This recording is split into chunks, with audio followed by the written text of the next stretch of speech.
is the MJ Morning Show. It is 6 o'clock. Hey, everybody. MJ and Michelle. Fester was in for 4.5 seconds and then fled some crisis. I have no idea what the crisis is. He ran away. I don't know where he went. Do you have any clue as to what's going on? No. Okay, well... I hope it's not a bathroom issue. We'll find out, I guess, in a minute. So Fester dumped his headphones and his bag, and then his cell phone was blaring something. I don't know what the hell that was. I think that's his ring. That's his, You know what? That's the alarm to tell him that he needs to be in the studio. Okay. Yep. So his phone was blaring. I mean, get a freaking watch or your phone tells the time. Anyway, so he has some blaring alarm that was going off. He runs into the studio, dumps his crap, then leaves, and he says, "I gotta go," and we have no idea what the hell's going on. Oh, but he brought my favorite flavor of Pop-Tarts, so that's perfect. Oh, you see in his pile of junk, Yes, his headphones, yeah, his satchel, yes, and you see Pop-Tarts, yeah. And well, strawberry's your favorite, right? No, not toasted. Hold on, we talking about Pop-Tarts, the Kellogg's brand, Yeah, so or there's the Great Value Walmart brand, which we've all determined that the Great Value Walmart Pop-Tart is actually better than the real Pop-Tart. Much better. I'm just using Pop-Tarts generically to apply to both brands, to both products. But when I eat them not toasted, this cinnamon sugar flavor is my favorite. Brown sugar cinnamon. I didn't know that. I thought you liked the strawberry the best. No, raspberry when it's toasted with a lot of butter. Mm-hmm. All right, welcome everybody. 602 MJ Morning Show, Q105. I'm just sitting here on pins and freaking needles wanting to know what the hell is going on with Fester. Hey, Andrew, can you poke your head down the hall? Is he even walking this way? We've got a very long hall. Here he is. Oh. All right. All right, dude, What the hell is going on with you? You dump your stuff, you flee. I got to go. Yeah. Today it's been a rough morning I think you might have said crisis. What's in the pouch? Okay. So what's in the box? what's in the pouch? All right. So I have my shirt pulled up here. Yeah. Here, listen. All right. What the hell is that? Hold on. Wait a minute. All that's in your shirt? I have my shirt bunched up. And your son is here. Hudson, come on Hudson! in. So Hudson, come in. Oh, Hudson's here. Good morning, Hudson. All right, Fester, what the hell? All right. So second day of summer is today. Oh, that's right. I am officially out of crap to do with the kids. That's fantastic. And second day of summer, and you're done. You're out of tricks. So to keep the kids occupied for the last month, Hudson's been keeping a countdown, and he's every day. Can I go to Q105? Can I come to the morning show? Can I wake up and come to the morning show? Can you get me up early? And yesterday, he finally asked me, and I said, you know what? Let's go on Tuesday today. All right. And I woke him up super early. Yep. And he wanted to bring his Lego set in. Okay. Which Lego set? Like this is what is the form factor? What is the actual? It is a hamburger truck. Like a food truck. A food truck. Yeah, it's a food truck. So right. This weekend, Hudson put the food truck together. Right. Here he is. How you doing, Hudson? Good. See? All right, so what the hell's the crisis? At the elevator, he drops it. Oh, no. Oh. Yeah. Now, how long? Show me with your hands, how large is this food truck? Because Legos vary. I mean, Julian put together some rocket. Julian put together the whole Star Wars Death Star. What's the huge Death? We haven't finished the Death Star. What's the other Star Wars thing that he did? He had some other The Millennium Falcon. Yeah. Julian But he did and then he did the rocket space shuttle. Yeah. Yeah. So, no. There's a tall rocket ship. That's the space shuttle. There's no space shuttle on that. It's just a rocket. Okay. The space shuttle's more like an airplane. The space shuttle. Michelle, what's the tall rocket? The booster? Michelle, why are you going silent on me? Because I'm telling you, I think it's the space shuttle. The orange booster? No, it's anyway, he's got a tall. All right. So anyway, your son's got a rocket on him. Yes. Okay, great. Yeah. This guy It's about the size of a little bit bigger than a softball when it's completely built. It's a one-day kid project. That's a pretty small Lego then. Yeah, it's a smaller Lego set, but still, it's like 150 pieces that go over our elevator. So he wanted to bring the Lego in, and then he dropped.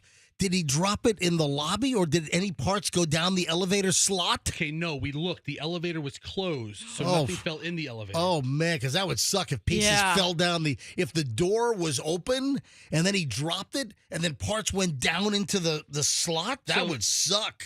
It's my fault, because when he made the piece, he's like, can you take it to your office? I'm like, what the hell am I going to do with it in my office? I don't want this piece of crap in my office. And he's like, well, take it to the studio and put it on the ledge behind you, so it'll always be there and people can see it forever on MJTV, and he could watch it in the afternoon and he could see his toy on MJTV, right? So how long did it take to put the hamburger food truck together over the weekend? Hudson, how long did it take you? 2 days. 2 days? Wow. Well, they made the truck one day, and then you made the truck one day, and they made the hamburger. Well, you got 4 hours today to start putting it back together. Put it back together. So anyway. Wow, so that's the crisis. Wow. I have all these pieces. Oh my gosh. We got to hope. So you had to you had to run back to the lobby to pick up all the damn pieces, because you drop a Lego on a hard floor, that thing just explodes. Yeah, it shattered. That's like a cluster bomb. And I'm walking up the stairs and I hear the crash, and I turn around. And he looks like he lost his best friend. I'm like, hurry up, let's go. We got to hustle, we got to be there on time. And he's like looking at me, panicking. And I'm like, just start collecting the pieces. I'll come back for you. So I ran in, dropped my crap off, and then helped him pick up all the pieces. How many pieces are here, Hudson? 500. That's about right. We got a lot of Legos to do this morning while we're doing the morning show. Oh, man. Guess what? The eagle. Now, this is the sound effect that everyone seems to be using for an eagle these days. But that's actually a red-tailed hawk, is where that actual sound comes from.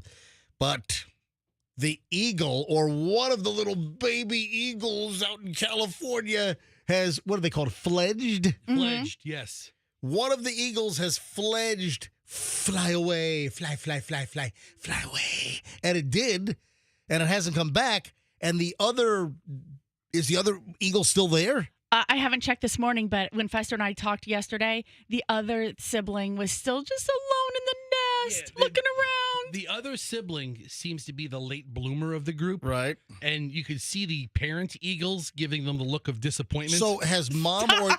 That's not true, Fester. Listen, has mom or dad eagle come back to see the sole baby after the one baby fledged and left the nest yesterday out in Big Bear? Yeah, they were together last night, all three of them. The remaining baby bird and then the two parents. Where's the other baby then? Do we know? Probably at the club. Probably getting Liddy on Margs. I don't know. In line for Eagles season tickets. It already broke its curfew. Tranquility Base here. The Eagle has landed. All right, I'm sure we'll get into the whole Eagle deal, and hundreds and hundreds of thousands of people have been following this whole Eagles saga out in Big Bear in California. 6:09 MJ Morning Show. All right. Am I going to hear clunking pieces of Legos being put back together this morning? Or the answer is probably. Yeah. Absolutely. Just getting rolling. Back in a minute. Oh, an exciting start. Back in a minute. MJ Morning Show. Tuesday morning. Traffic's on. Here's Shriner. Good morning.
you think about something regarding a foreign object in your food at a fast food restaurant. It is the MJ Morning Show. MJ here.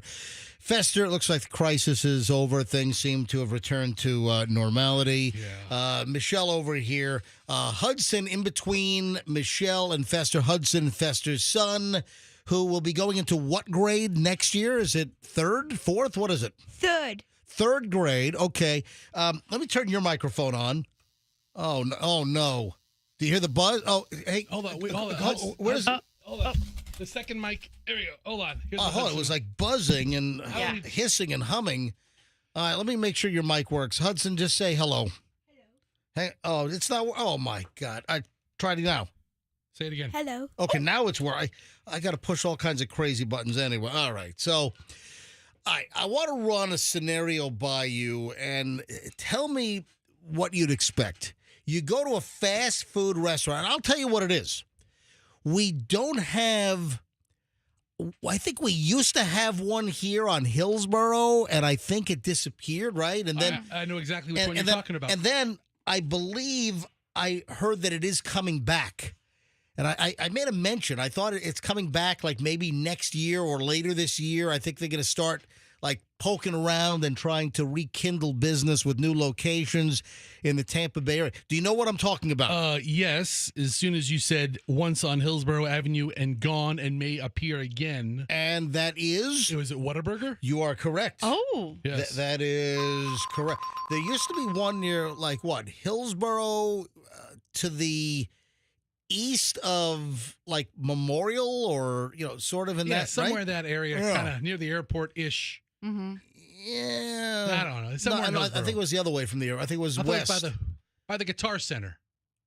Anyway, don't know. there was one. So this is a Whataburger, and I want to run this by you. What would you expect? You order a burger, you open up your burger, and then you find the razor blade inside. Oh, man. Ooh. Yeah, what would you expect? So a woman shot a video. She's gone viral with this thing, and she shows what happened when she opened up her burger and found a blade in it. So she had a hankering. She had a craving for a Whataburger. Nancy Gonzalez shoots this video. It popped up in my reels yesterday, and she has, evidence of what she claims. Now, listen, there are people that tamper. There are people that bring their own foreign objects to plant in food. Mm-hmm. And I'll tell you right now, those individuals ought to be executed as far as I'm concerned. If you're planting foreign objects in food, That's awful. that is all. From Mr. Scamboy over here. Look at what do you suddenly have a moral compass? No, I actually have my own box of things to put in food, and I was just trying to say it so you get the eyes off of me. Oh, okay. Is one of them a Lego? Yeah, we found a So- Lego in her food. Yeah, in the text. So she put a text on top of the video, and she puts this, text overlay, and she says, everybody, make sure you check your fast food. And on top of the tomatoes, pickles, and chopped onions is a blade about the size of the bun. And it looks like it's a blade that might be some type of a food slicer. I guess people suggested that it might be an onion slicing blade that somehow came dislodged from the holder, and the blade ends up on her burger. What the hell? All right. So then she alerts the staff at Whataburger that I found this blade in my burger. And she claims they didn't seem to care. Yeah. And they offered her a coupon. What? But what is the appropriate response? What should Whataburger on a local individual store level, what should they do when a customer brings a foreign object? And keep in mind that if you have a regular razor blade that you buy at Lowe's or Home Depot or something, or just a home razor blade, that's different than if you have a specific proprietary foreign object that only exists in like restaurant equipment. In their kitchen, And sure. apparently that's what she's claiming, is that this was not some kind of a rackety scam like what Fester would pull, that this was not like a razor blade or a foreign metal object that she introduced, that this blade is clearly from their equipment in the back at Whataburger. All right, so what does she want? What does she want? 10 free burgers?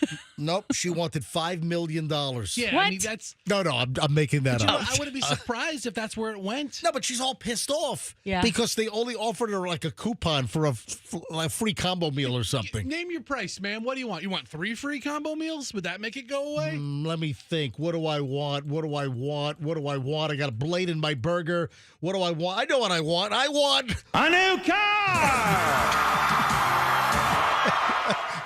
That's what I want. All right, ma'am. Come around back. It's not new, but it's my 2018 Kia, and you can have it. Or we'll just commandeer a car in the drive-thru. Which one would you like? We'll stick them up with the razor shard that you found in your burger. Walk outside. Just point to the car you want, and we'll just have some burly guy in the back just rip the person out of the driver's seat, and we'll just give you their car. I mean, I don't know. What do you want? She wasn't injured. It'd be a whole different if she bit into it. Right. But she's saying they didn't even give her a refund. Nobody cared. Well, they gave her a coupon, They gave her a coupon. which is essentially a refund. For a free combo meal. Now, the whole situation changes if she did bite into it and ends up with lacerations. Or, imagine if the blade went down her throat and it's jammed in her esophagus. See, you know the old expression, one for the money? That's what she had to do. I mean, if she wanted to get paid, she had to slice her face open. And if she wasn't willing to do that, then she gets door number 3, which is the combo coupon. Right. So she says, found a whole blade in my food, and all they wanted to offer me was a coupon. Absolutely not, is what she put in the caption. She tagged the official Whataburger account. And then she also, I guess, tagged some local news outlets as well. Yeah, she's got hundreds of thousands of views, and you had some people that claimed that they worked at Whataburger in the past and they weren't surprised by the blade that was found. As an ex-Whataburger worker, somebody wrote, "I'm not even shocked. Whataburger was one of the nastiest places I've worked." All right, easy on Whataburger. Yeah, There's a lot of locations. Well, listen, I'm just saying Okay, that so this is just a comment. I don't think I've ever had a Whataburger. I haven't either, but that was going to be my next question to you, because I see that quote in the article. Yeah. We know somebody who has sort of ranked the food quality of the fast food, businesses that you would maybe frequent around town. Yeah. And we obviously never asked about Whataburger because it's not here. Right. But I'd be curious to know, like Sonic, McDonald's, Burger King, Whataburger. So Michelle wants Wendy's. to know. What are you asking? She wants to know, what about Whataburger? Yeah. That this individual had said that McDonald's was one of the food quality was better than, say, Sonic. Right. Right. So where does Whataburger fall on the ranking? I don't want to say a specific fast food. I don't want to mention this name. Right. I'm not going to mention a name. Yeah. But we know somebody that has decades and decades in the food industry. Right. CEO of multiple companies. I mean, just a real handle on the food industry. And they had said to us that there was a particular fast food operation that they avoid, that they do not go to. They say the food quality is the absolute lowest. Right. And that your chances of getting sick or E. coli or is just increased. And there was one particular name. I know that people are like going to scream at me, MJ, say it, say it. You know what? I don't feel comfortable saying it. I do trust what was told to me, but I don't want to say the actual name. And let me be supportive of Whataburger. I don't think I've ever had a Whataburger, but I've heard good things about Whataburger. Right. And like this one employee comment that, I worked there. You'll hear things You'll hear things from any employee that's worked at any restaurant, whether it's fast food, whether it's fast casual, whether it's a high end. You're going to hear stuff from employees or ex-employees about anything, anytime. You're going to hear stories from anywhere is the point I'm trying to make. So I don't know what she's expecting. She didn't bite into the blade. And that's another thing. Yeah. And Michelle, you do this. You will always take the bun off your burger. You're inspecting that sucker. Oh, yeah. I want to see what's under there and make sure everything that's supposed to be there is there, but also to make sure that other stuff, like, I don't like food that's also encased. You know, like, what do you mean? Like in a cocoon? Yeah. You know, like if you go to, I don't know, like Taco Bell, or they have the food where it's all completely like wrapped up and you can't even see inside of it. Yeah, it's called a burrito. Yeah, that one. I won't eat that one. Yeah. No, thank you. It's called a burrito, Michelle, and they often serve them at Mexican-inspired restaurants. Yeah, I don't know. I won't eat that. Man, I love a good burrito. I love a good burrito the size of a football. I want a sandwich where I can like lift the hood. Yeah, I know. You always underneath. do that. Yep. You always inspect. You want to make it's like checking under your bed for monsters at night, you know? Yeah, So absolutely. I found this website, Food Republic, that ranks national burgers, and they put Whataburger at 7. That's pretty high, right? Culver's, Shake Shack, Well, In-N-Out hold on. Burger. We had a listing just a couple of days ago. Yeah, like last week. Yeah, late last week we had a listing that had In-N-Out as the Number one, and then it was the Habit Burger, which we have one in Clearwater. There's a Habit locally. They had a Habit number 2 as far as fast food burgers. Listen, Culver's does a good product, absolutely. The Butter Burger. All right, 6:32 at the MJ Morning Show. I don't know what the hell this lady expected. There was a onion slicing blade from the kitchen apparently in her on top of her burger when she took the bun off, and she wasn't injured. Maybe I would have given it. I would have comped the meal if I were the manager. If I was MJ Whataburger manager, I would have comped the meal, and I probably would have given her a little stack of free combo meals. It's crazy. That's what I would have done. You're just a couple of life decisions away from you being a fast food manager. Yeah. You know what? Life is all about choices. It really is. Seriously, when you think about it, the choices that you make completely affect your life. Just think about if you made a different choice at some point, what would be different about your life? That is a whole freaking show. We could do a whole freaking show about choices. Life is choices. The choice you make in school, the choice you make in your career. I mean, there's so many things that affect your life, and it all comes down to freaking choices. You mean life is not like a box of chocolates? It's all about choices? 6:33 at the MJ Morning Show. Man, I got a great pile of early morons in the news, and we'll do it next, and we'll do it live next on the MJ Morning Show here on Q105. How'd you like 10% off your garage door service? You can get it with Banco. You can bank on Banco, not just the slogan. You've heard me say this many, many times. When you need any service for your garage door, there are hundreds of thousands of garage doors in the listening area within the sound of my voice. And if you have a problem with your garage door, you call Banco. Bank on Banco. You mention to Banco that you heard about them on the MJ Morning Show, and they will give you 10% off, the MJ discount. The service techs at Banco are different. Their technicians, they carry parts on the van. They have them on the truck. They can make, most garage repairs right there. They don't employ like third-party vendors. They have their own staff, their own team. They don't have contractors. If you want the best garage door service around, you want Banco. BancoDoors.com. Bank on the best. Bank on Banco. BancoDoors.com for your garage door needs. And tell them MJ sent you. Get 10% off. Let me give you another piece of advice when it comes to something in your home, and that's your air conditioning. Hey, I just had a brand new unit installed at my house from Plan B Air Conditioning. We have multiple zones, and one of the zones was just shot.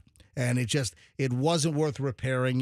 It was just way expensive. It was just toast. It's about 13 years old and just had a brand new zone put in from Plan B Air Conditioning.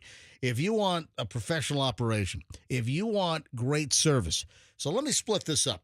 You've got a system that does not need to be replaced. It just needs to be repaired. Of course, you call Plan B Air Conditioning. If your unit cannot be repaired effectively, efficiently, cost-effectively, they will tell you. And then you also want Plan B air conditioning to put in your new air conditioning unit. They will beat any other company by at least $500. Honesty, integrity, they're not going to hose you. If they can fix your unit, they will. If they can't, they're honest. A lot of companies will just want to give you a new unit, charge you $6,000 instead of a couple of $100 to fix it. You'll get the honesty out of our friends at Plan B. PlanBAirConditioning.com, 813-PLAN-BAC. Mention me to PlanBAirConditioning.com and get 10% off. Say, hey, heard you on MJ. Can I have 10% off? Absolutely. PlanBAirConditioning.com. Traffic's on at 6:36. Here's Schreiner, MJ Morning Show with Morons of the News. That's going to roll next.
It's the MJ Morning Show. It's time. Barbara Streisand. No, not for Barbara Streisand. It's time for the Morons in the News, 642. You know, I had this last week, and it just got stuck in the bottom of a stack, but I wanted to bring this up because this is truly a moron. Now, it's not who it happened to that's the moron. It's the individual that caused this to happen that's the absolute moron. And I thought it was so important, even though the story was out last week and I had it, we just didn't get to it. I think it's just important to showcase and highlight this as a moron in the news story.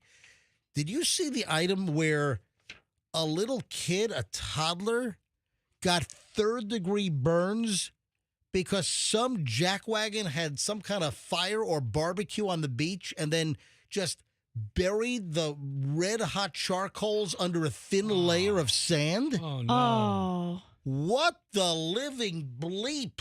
Yeah, I have to extinguish your coals. Oh, my God. This is awful. And, again, this was last week, and this is a 2-year-old kid, a 2-year-old boy, suffered some significant burns on his feet. Mm-hmm. Yeah, the mother is Taiji Goodson, and her son, Armin. This is Coquina Beach. Where's that?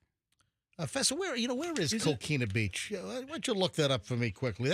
Michelle, that's a very good question. It's like a name I've heard for years. Really? I've never heard of it. Yeah, Coquina Beach is Bradenton Beach? Oh yeah. Well, it's down in Bradenton. It's one of like the barriers off of Bradenton, right? Yeah. Oh, okay. So it's south of Bradenton Beach where Cortez meets. Yeah, it's north of Gulf. Longboat. It's so it's South of Holmes Beach. yeah. north of This Longboat. is awful. So they're from Hillsborough County. This happened down in Manatee and Coquina.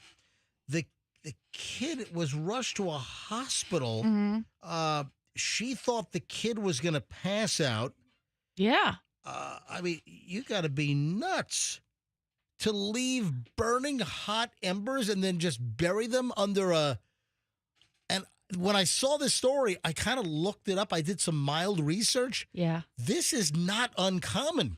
Really? You bury your coals, you walk away. I mean, what are the odds of a kid just stepping into this pile? But it happens. Let me tell you right now, when I saw this story last week, I then did a Google search. Fester, go to Google and just type in hot coals burn beach. Just put that into Google and then hit search, and then we'll narrow it down. Now hit the news button. All right. And then, so here you have other stories that pop up.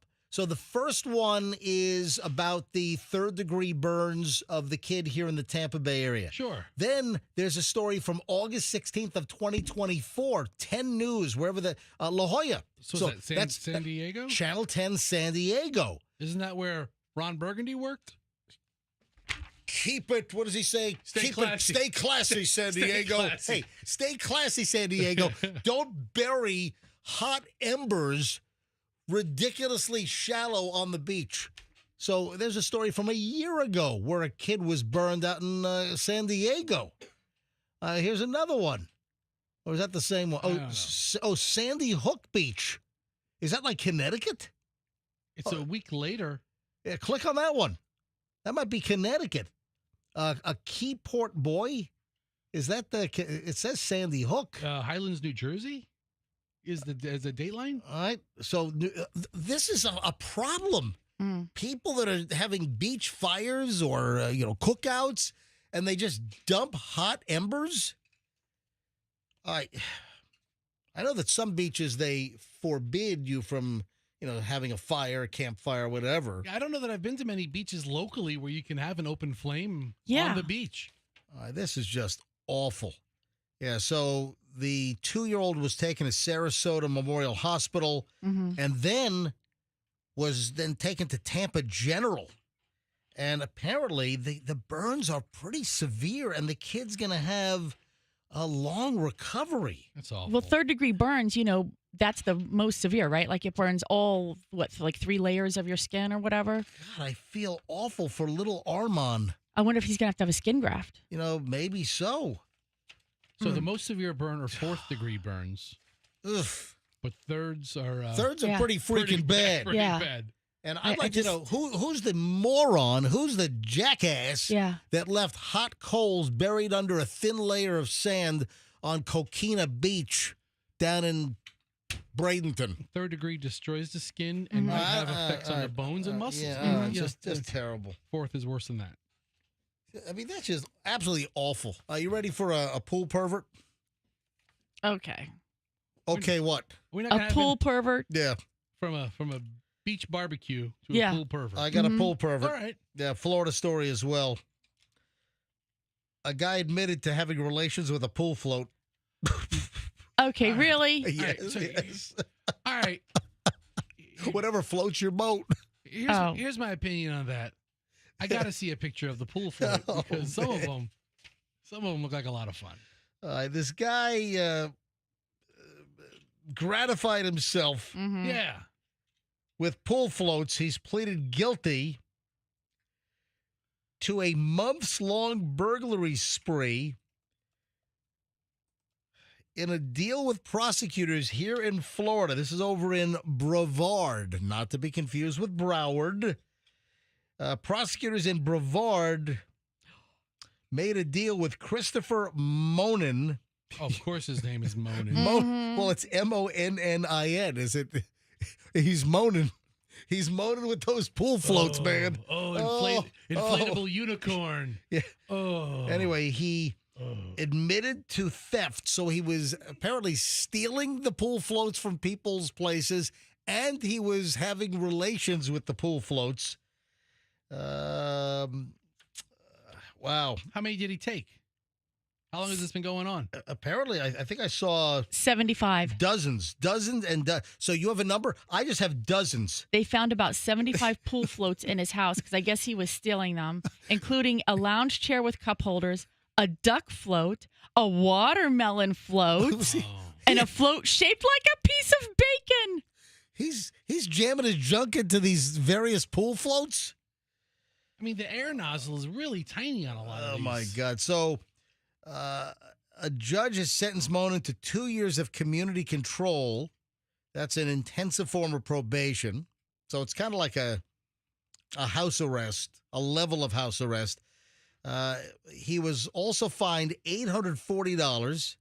Yeah, he had spent 8 months in county jail before he was released on bond, before he could even bond out. And now he's got this deal with prosecutors that the judge apparently has approved. Yeah, this thing's been going on for a while. Mm-hmm. I mean, if this guy would have just knocked on my door, I would have given him the pool float that I have in the garage. So he was finally busted after somebody called cops at 1:30 in the morning about a suspicious person.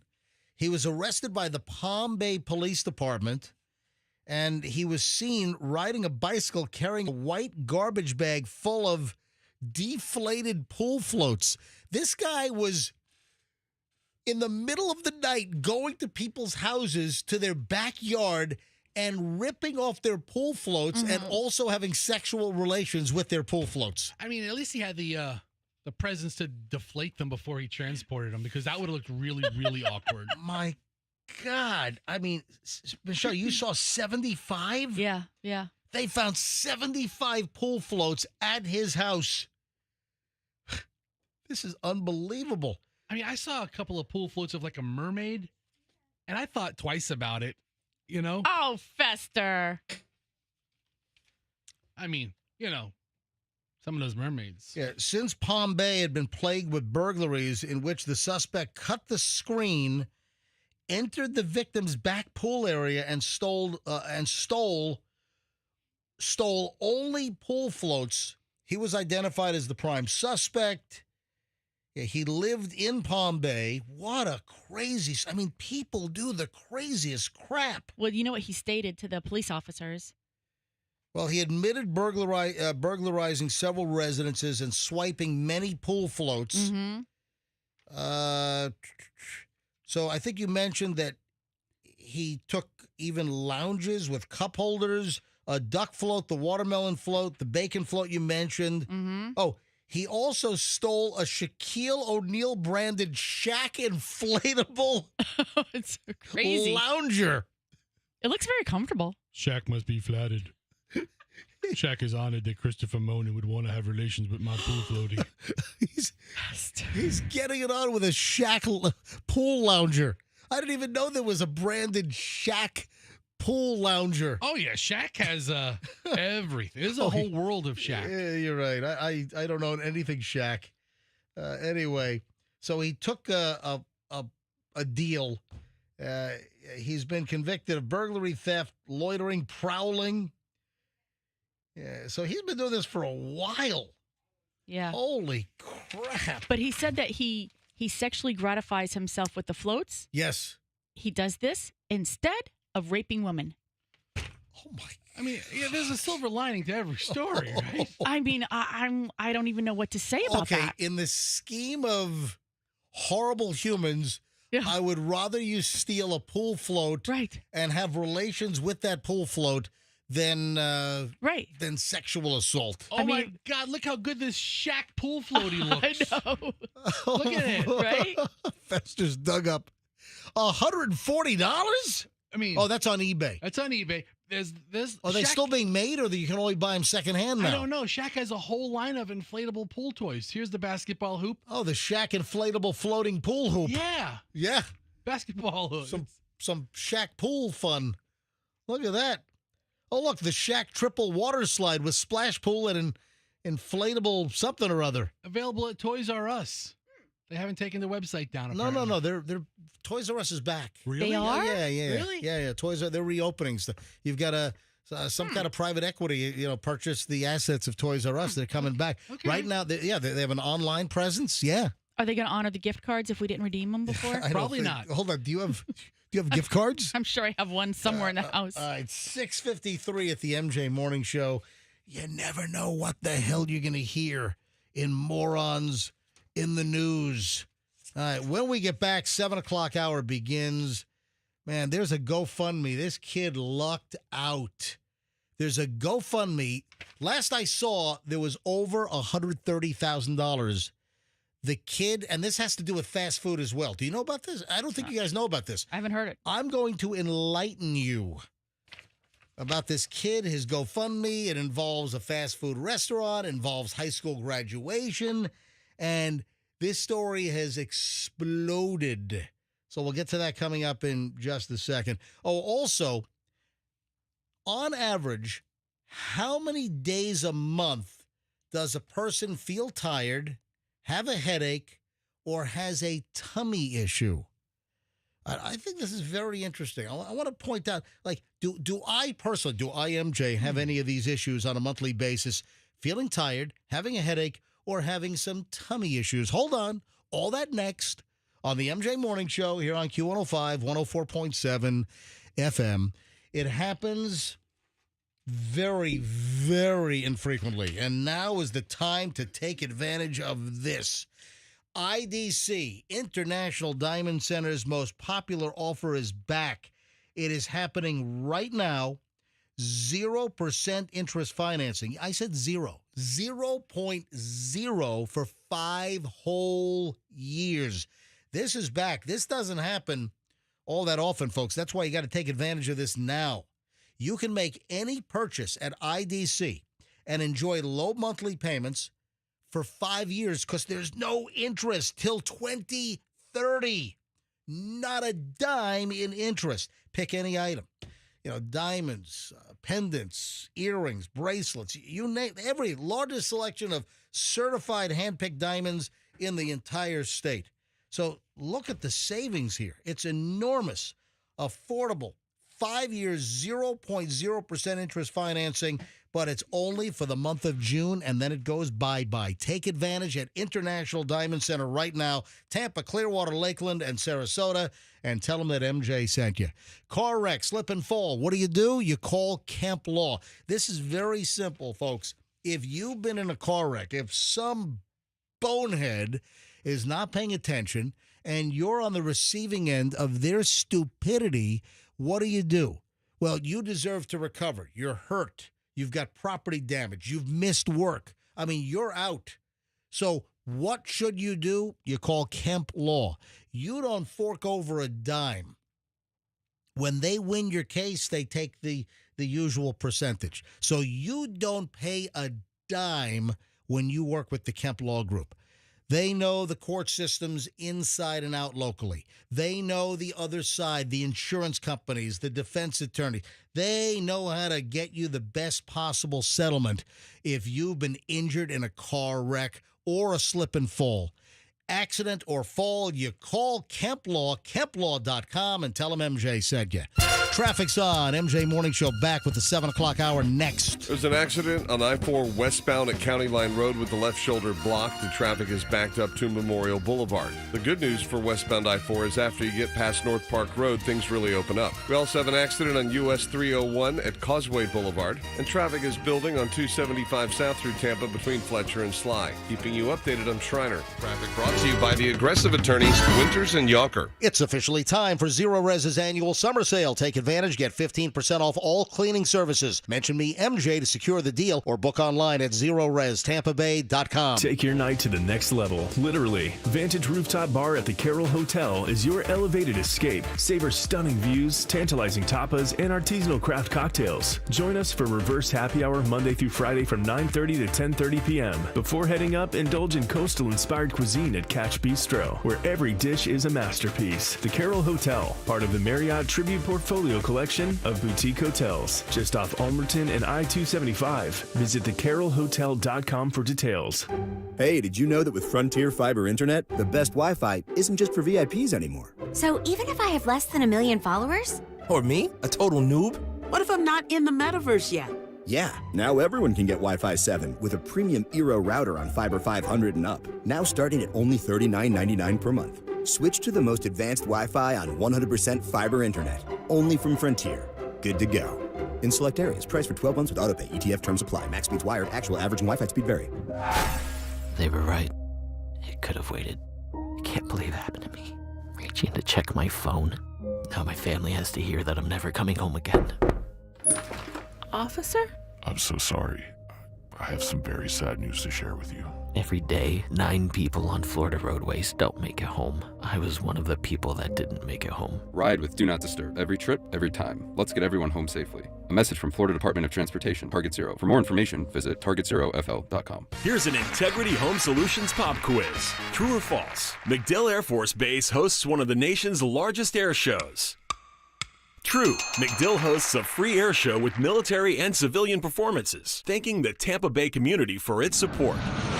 Integrity Home Solutions keeps your home's air clean and safe. AC repairs or replacements, we've got your back. Proudly supporting those who serve. Integrity Home Solutions, where details matter. Visit homeofintegrity.com. $5,000. That's the average amount of money people in the U.S. are now spending on gas in a year. $5,000. That's crazy. If you drive, you have to download Upside, the free app that gives you cash back every time you get gas. That's right. You can earn real cash back with Upside just by buying the gas you're already buying. You can literally start earning cash back today. I use Upside every time I fill up, and I've already made around $300. You're putting gas in your car anyway. Why not get real cash back? If you like free money, download Upside. I'm saving the cash I earn from using Upside to help pay for a vacation later this year. Download the free Upside app now to earn cash back every time you buy gas. Use promo code RADIO to get an extra 25 cents per gallon on your first tank. You can cash out anytime right to your bank, PayPal, or a gift card for Amazon and other brands. Just download the free Upside app and use promo code RADIO for a 25 cents per gallon bonus on your first tank. That's code RADIO for a 25 cents per gallon bonus.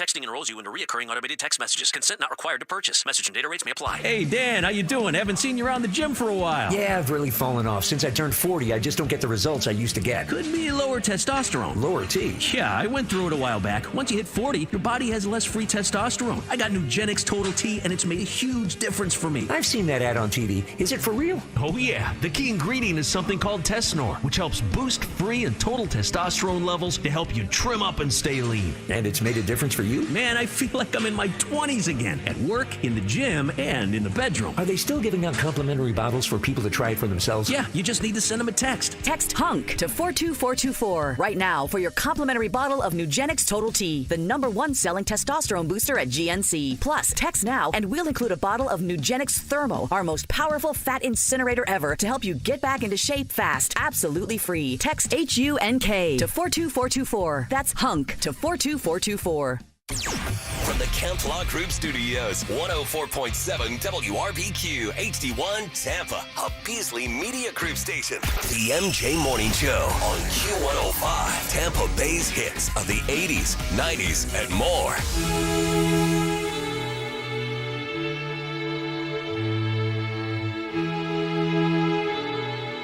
It is 7:02 at the MJ Morning Show. Welcome, everybody. MJ, Fester, Michelle. The 7 o'clock hour has arrived. A GoFundMe is now over $130,000. Wow. When Fester gets back, hey, Fester! Come on, dude. We're back. I need you to search something for me. Come here. He brought his kid in today. Total distraction. All right. So I need to. What do you say? Kid's pain in the ass. No, stop it. Hold on. What? I just said Fester brought his kid in today. Total distraction. Michelle gives me the stink eye, and then you walk in and say what? No, he's a kid's. He's a little rambunctious pain in the ass. I mean, he wants to. And you're giving me the stink eye for saying that Fester's kid this morning's a total distraction? He has nothing to say during the commercials, but when we're on the air, he's asking a million questions. I'm like, shut up. Shut up. I can't talk right now. It's a pleasure to have your kid in. Yeah, well. But Just a little kid.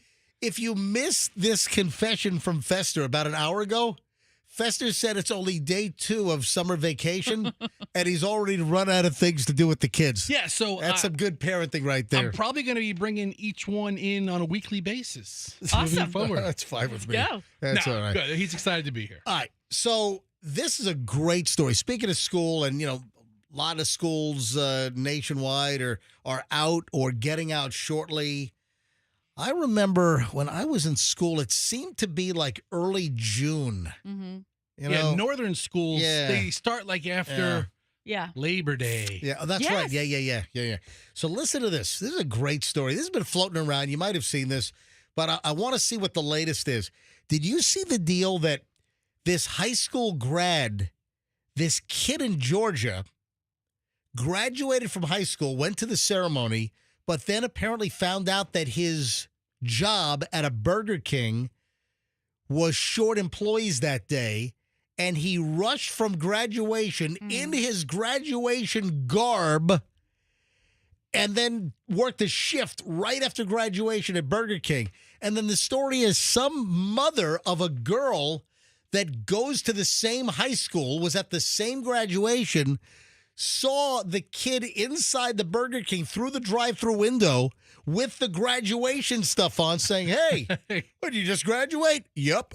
And then the mother takes this video, puts it online, it goes viral, and now this kid has a GoFundMe, like we'll call it a college fund. Mm-hmm. It's over $130,000. Fester, see if you can find this. This is unbelievable. Georgia teen. There was a goal. What? It's more than that. All right, last I saw was $130,000. Dude. How much now? $186,000. Oh, good for this young man. Yep. Good for him. Wow. Yep. That is amazing. Sometimes the internet just does its thing and rewards people for random acts, and good for him. Yeah, the kid is 18. Michael Baker. It's Mykale. Michael? Michael? Or is it Michael? I don't. Is that a cute way to spell Michael? Or if if you go to the produce section at the supermarket and you grab a bunch of kale. No, I grab it at the same time. And then, no, I say, my kale. And then he's like, what's up? My kale. Yes? My kale. No, this is my kale. I'm right here. Anyway, the kid's name is Mykale.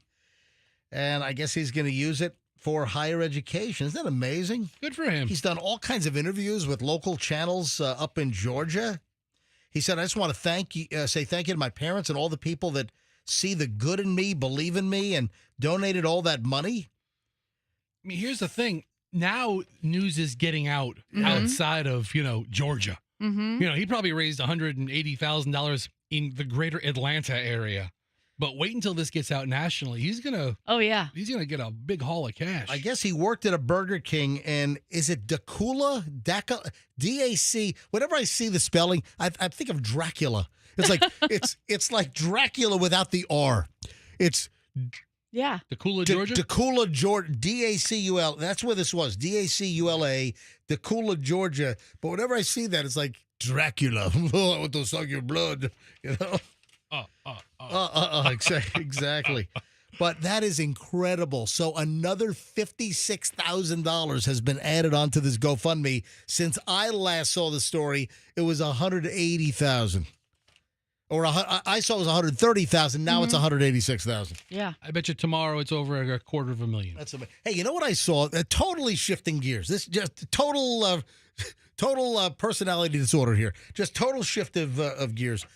I saw a story about illegal border crossings in the United States. And, when people think about illegal border crossings, you think about the southern border, you think about Mexico.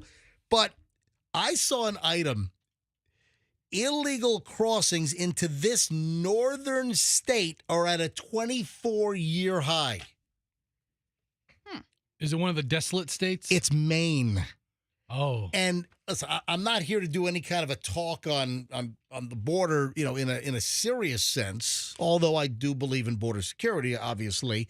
The reason why I bring this up is, Michelle, if I say to you that illegal border crossings are up and at a 24-year high in Maine, what's the first thing that comes to mind? You hopping back and forth from Maine to Canada, Canada to Maine, Maine to Canada. U.S., Canada, U.S., Canada, U.S., Canada. I mean, and then having that, I don't know what he was because he was a border officer. Yeah, but he wasn't really. He was in plain clothes. Yeah. But remember that I asked for ID and he whipped out his federal badge? Unbeknownst to us, there's cameras like everywhere and all the trees, like just watching us act like a bunch of, a-holes up there jumping around. Look at us. We're in Canada. No, we're in USA. No, let's go back to Canada. Most of Maine is a land border with Canada. Yeah. It's not like it's a river or a lake or anything. Yeah, it was Holton. I remember it was Houlton. It was Holton, Maine, and I-95 starts right up in Holton at the U.S. border, and then I-95 continues into Canada. We were just to the east in like this desolate, like rural backwoods, dirt roads. And this is a great story. I think I told it a couple of years ago. When was this, Michelle? It was during COVID, like 2021? 2021. Yeah, I think it might have been like October of 2021. We took a fall vacation, and we drove around Maine. I always wanted to drive Maine. And Michelle, knowing that I like cool little things, Michelle, remember you did searches to find like interesting like areas where the border was in just like a backyard or just the woods and Michelle finds this spot and she's directing me, okay, turn left here, turn right here. And we get to this area, we park the car and we walk up a trail, just like a dirt trail. Mm-hmm. And suddenly we see this big white, like granite marker. Yeah. It's like a big stone and it has like a point on top. It's like a tombstone looking thing. Yeah. And it had a base, and it on one side it said U.S., and the other side it said Canada. There's no border wall. There's no fence. There is nothing. And I'm there, and I'm shooting video. Michelle's taking pictures. I've got one foot in Canada. I've got the other foot. Literally, folks, imagine you're just on a piece of land. You're in the woods, and there is no control. There is no fence. And I'm just straddling the border. I've got my crotch is right over the line. I mean, isn't that how most of the Canadian border is? Yeah, there's tons. I know this is just a lot of people haven't seen it like this. A lot of people, if you cross the border, you're going from Detroit over to Windsor. Yeah, go through the tunnel or something. You're going from upstate New York, like Champlain or something, or Plattsburgh. Or there's a bridge over near the Niagara River or Niagara Falls. You've got that major crossing. When people have crossed into Canada, you typically do it at these major crossings, and you're driving in. Legitimate spots. Yeah, but we're in the woods, and literally, Michelle finds this marker, and it's this big stone, and I got 1 foot in Canada. I have 1 foot in the United States. I mean, the line is right up, in my wang area. All right. And I'm just jumping back and forth. Michelle's rolling video. I'm like, up, U.S., up, Canada, up, U.S., up, Canada. So, and I'm literally, if you're watching MJ TV, that's what I was doing. I was just jumping back and forth. I mean, literally, we were like kids. The Border so Patrol ridiculous. Station, they're in there watching you on their CCTV. Apparently. So they had surveillance. We, couldn't even see it. They had stuff, and they were surveilling this area. And then a guy pulls up in a pickup truck. I'm like, what the hell? Just an unmarked pickup truck. Guy, and he had shorts on and like a polo shirt. I'm like, what is this guy? Hey, guys, what are you doing? I'm like, we're just kind of jumping back and forth to the U.S. and Canada. And he starts laughing, remember? He did. He knew what we were doing, obviously. Yeah. He was just playing us around. out. He had to check you out. And he said, I'm with Customs and Border Protection, and I'm like, hey, I don't mean to be a smartass, man, but you just pulled up in a Chevy pickup, in street clothes. Can I asked him for some ID. He goes to his back pocket. He whips out his wallet. He's got the federal ID card. He's got the Customs and Border Protection badge. All right. I'm like, okay, dude, you're legit. And he said, yeah, just making sure you're not sneaking in. And then the guy says that this is a spot where tons of illegals come in. That's why I guess it's so under surveillance. Right. I mean, if Michelle can find it online without going to the dark web. Right? I mean, but it was really cool. And he's like, all right, so you're doing, he even said, okay, you're jumping across the border back over. I'm like, yeah, just taking some photos. So last month. But he was totally cool. Yeah. And did he say to leave? What did he say? He did. He was like, you guys need to go ahead and move along. Yeah, that's what he said. Because we'd been there for a while. Like, we're there 15 minutes. He was totally cool until he told you to get the hell out of here. Exactly. No, but he was very nice. Yeah. He was very get nice. the hell out of here. Yeah. I mean, he could have taken you to Holton jail, I guess. Fun's over. But then you found another spot. Yeah. And that was like a dirt road that kind of had just a road closed sign. Yeah. And then if you went just a little bit to the left and right of the gate, there was like a dirt road, and it had just a gate. But then just go to the left or right, there was no gate. It was just the gate on the road, and it was like in the middle of like some type of field growing whatever. And again, just really kind of cool that, that's the U.S., that's Canada. What were you going to say? No, I'm just thinking you didn't get out of your car the second time because now they have a file on you. Yeah. Hey, you're the boy pushing your luck from my friend in the shorts over there in the Chevy truck warned me about you. Can you imagine? They're probably in some office monitoring, and they're probably, look at these jackasses. Look at this idiot. Look, he's got 1 foot in the U.S., 1 foot in Canada. I fully walked into Canada. I was 12, 15 feet into Canada. I mean, they're like, how long are these idiots going to do this game? I mean, we were just having the best time. All right, Hank, get in the truck and go stop these idiots. They probably drew straws to see which one of them had to leave the office. All right, it's your turn. All right, so in April, the Border Patrol in Holton, Maine, the Holton sector. Yeah, that's exactly where we were. They arrested 113 individuals from 16 countries. Holy crap, probably the same area that we were making a farce out of. Yeah, one guy was like, I heard a radio DJ. He once crossed the frontier. I heard him on Q105. Look at this.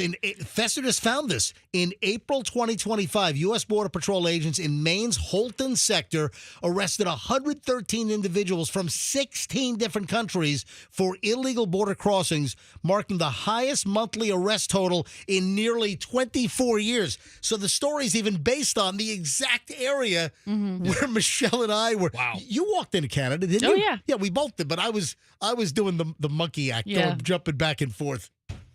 Top countries are Ecuador, Guatemala, Mexico, Dominican Republic, and Colombia. Yeah, there you go. And I was from the U.S. Yeah, I was from the U.S. I jumped illegally into Canada, and then I came back into the U.S. You're lucky Canadian authorities didn't show up and take you downtown. You know, he didn't even ask for ID. He knew right away. We were positively Americans. We're just effing around on the border. And he didn't even ask for my driver's license, no ID whatsoever. You know, all he had to do was, have a quick conversation with us. And he knew we were just border tourist idiots. We were there long enough. They probably had facial recognition. They probably knew exactly who we were by the time we got there. He's some goofball DJ down in Florida. Yeah. He does something called the MJ. What is that? The MJ, the Most Jerk Morning Show. Most Jerk Morning Show. Most Jerk. Look at him now. And I saw the story, and I'm like, we're not going to have a serious border conversation here, although it is a serious matter. We're going to handle it in this exact way. You want to hear something creepy? I got a number of creepy things today. All right. All right. What do you do? Michelle, you're a professional. You're not a medical professional. Professional what? She's a lawyer. She's a lawyer 20 years ago. Yeah. Michelle is a law school graduate. She maintains her Florida bar license. She does, you realize that she's done legal volunteer work. All right. She's volunteered with, what was the organization? Bay Area Legal Services. Yeah, so Michelle has volunteered with Bay Area Legal Services. And is that some guardian ad litem stuff? Or? No, I did that a while ago. Okay. Michelle did guardian ad litem as well. Guess what? Michelle did guardian ad litem. You know what Fester does? He does guardian ad litem on fire. That's what Fester does. It's almost a couple of conflict of interests between my activities and her prosecutor's office. Fester's in the guardian ad litem on fire program. Yeah. Turkey fryers, all fans. Charges dismissed. Disney princess dresses. Wasn't even acquitted, just dismissed. All right, so listen. What time is it? 7:18. I got a minute here to tell the story. This is odd. Can you imagine? You're a psychologist. You're a therapist. You have patients. A physical therapist has an appointment with a patient. The patient then goes into detail about how I had a dream about you last night. Ew. And the therapist then says, yeah, get out of my office. I mean, should that be part of the therapy? What do you do in that situation? No. What kind of therapy were they getting? Yeah. It was just, typical therapy. No, was it physical therapy or was it psychological? Because you said both things. No, I didn't say physical. No, it was it was a psychologist. It was a mental health. You said that first. What? I don't know. Yeah. But MJ, listen, if you... Oh, no, I'm sorry. No, you're right. You're right. It was a physical... I'm sorry. I'm confused. I know you are. I mean, I'm old and confused. No. So it wasn't like you were seeing your shrink and then you had a dream about this person. No. It was a physical therapist. Yes, that's what you said. Yes, that's what I should have stuck with. It's a physical therapist, and then the client tells the physical therapist, I had a dream about you last night. Right. So is the physical therapy to help you learn how to walk again, or is it... listen, physical therapy can take on, many forms, right? Exactly. Yeah. So, I'm not sure, but I think as the physical therapist is probably very uncomfortable with that. Because you're having to touch the person and manipulate them, so then it's kind of awkward. But, the reason why I confused it, because I also had run through a scenario, what do you do if you are a mental health therapist? But that's very different. What do you do if then the client then is talking about dream, like Dr. Melfi? Yeah. Because that's why I was confused for a second, because I was thinking about both physical therapy and psychological therapy. What do you do in a mental therapy scenario if the client... I think the psychologist should be able to handle it unless it feels threatening or they're concerned for their own safety in any way. Then they should be able to either inform authorities if they think something, I think there's a rule where they can report it, or pass them off to a colleague. But listen, I knew that it was physical because I also, made some notes here and I highlighted that a study of 800 physical therapists found that 84% of them had some kind of experience with inappropriate interaction from a patient. Ew. Yeah. So I would imagine that a physical therapist is more likely to tell you to get out if you say, hey, I had a dream about you last night, than if it was a mental health therapist, because that issue could be part of the actual psychological therapy, right? So anyway, a little bit creepy. All right, we start an hour and 20 minutes of nonstop MJ next. 1 hour, 20 minutes on the way. Also, Dennis Phillips, I think, is going to try take 2 this morning at 8:30. Yeah, don't hold your breath. By the way, he got all kinds of Facebook posts. Yeah, old no-show Phillips. If you don't know what happened with Dennis Phillips from ABC Action News, Mr. Suspenders, if you don't know what happened yesterday, we'll fill you in. So stand by. We got a bunch of naked airplane stories again. I don't know what the hell's going on here. And I brought this up, and I didn't have time for it, obviously, but we'll get to it next. As far as if you're not feeling well, so how many days a month does the average person have a headache, have tummy issues, tired? I thought this was really fascinating, and I'll tell you why next on the MJ Morning Show on Q105, and a whole lot more here on 104.7 FM. Please stand by. Veterans Ford is your go-to Ford dealer on every single level. Let me tell you right now, for Ford service, let me start with Ford service. If you're not happy with where you get your Ford service, or if you're looking for a better experience, let me tell you right now, the service department at Veterans Ford is just amazing. I get amazing feedback, incredible response from listeners that say, hey, I hear you talk about Veterans Ford and their service department. Best I've ever dealt with. Joe the plumber, our buddy Joe Gonzalez from Gonzalez Plumbing, he had an issue with a different Ford dealer. They were just running him ragged. It was just a pain in the ass. And, he's heard me do the Veterans Ford commercials. And now he's like, oh, my God, I wish I was going to Veterans Ford for my service from the very, very beginning. Loves it. Those are the stories I love. And then, of course, when it's time for a new Ford car or truck, you go to Veterans Ford. You've got the Ford employee pricing. Hurry before it expires. So Veterans Ford, walk in, tell them you listen to the MJ Morning Show. They treat you well already, but just tell them you listen to the MJ Morning Show, and that'd be highly appreciated. You're going to love Veterans Ford for your new car, truck, or SUV. Veterans Ford, Line Bar, and the Veterans Expressway, and tell them that MJ sent you. It is time. The month of June has arrived, and it is time for the whopper 15% off everything sale at Zero Res. Zero Res carpet, air duct cleaning, tile, grout cleaning, area rug cleaning, whatever service you want from Zero Res for the month of June, 15% off. This only comes around once a year, folks. This is the June special. Whatever service you want, like incredibly clean carpets, cleaned the right way with ZR water. That's the patented process that doesn't use the soaps and the shampoos. They don't leave a residue, folks, like the other carpet cleaning companies.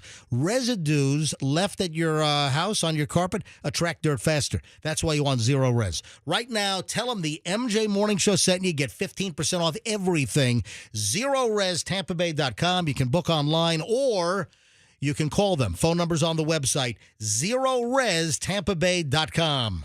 Traffic's on 724 MJ Morning Show back in...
we'll call it, at the MJ Morning Show. All right, running a few minutes late, but don't worry, you get the same extra padded hour and 20 minutes of nonstop MJ. What do I mean by extra padded? You always get more than an hour and 20 minutes of nonstop MJ, and it starts right now.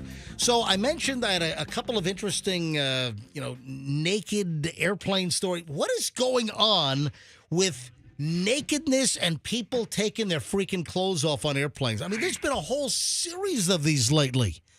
In fact, there was a bizarre one that I don't even think we did. We did the story, but I don't think we did the follow-up. Mm-hmm. And this is perfect. But then we have, this is a British Airways flight, and this was from San Francisco. So the flight, this is the huge, gigantic Airbus 380. The double-decker, the huge Airbus. I've never been on one. The only member of our family that's been on the Airbus 380, the giant double-decker, Chloe, was coming back from a school trip from France. Oh, yeah, and they flew Air France back to JFK, and they were on an Airbus 380. Hear that, Greg? Add that to the morning show trivia page next year. So this is bizarre. A British Airways flight attendant was found naked and dancing in a business class bathroom mid-flight, and apparently the air steward, this male air steward, had some kind of drug bender on the flight. The flight left San Francisco and was flying to London, and then they couldn't find him. He disappeared, and then he was found dancing naked in a bathroom on some type of a hallucinogenic drug. You know, that's what I want from cabin staff on an airline. Yeah. Right? They found him naked and dancing in the Club World cabin bathroom.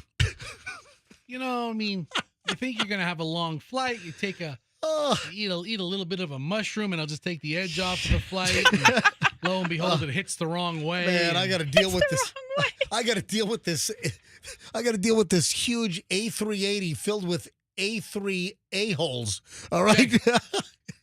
Yeah. How long is the flight? San Francisco to London. Mm-hmm. That's got to be 11 hours, 12 hours? That's a long one. And this guy is found naked. Listen, they couldn't find his clothes. They had to put him in first class pajamas. I know. Well, that's a way to get your free pair of pajamas. Pretty fancy. When you fly like business or first overseas, you get an amenities kit.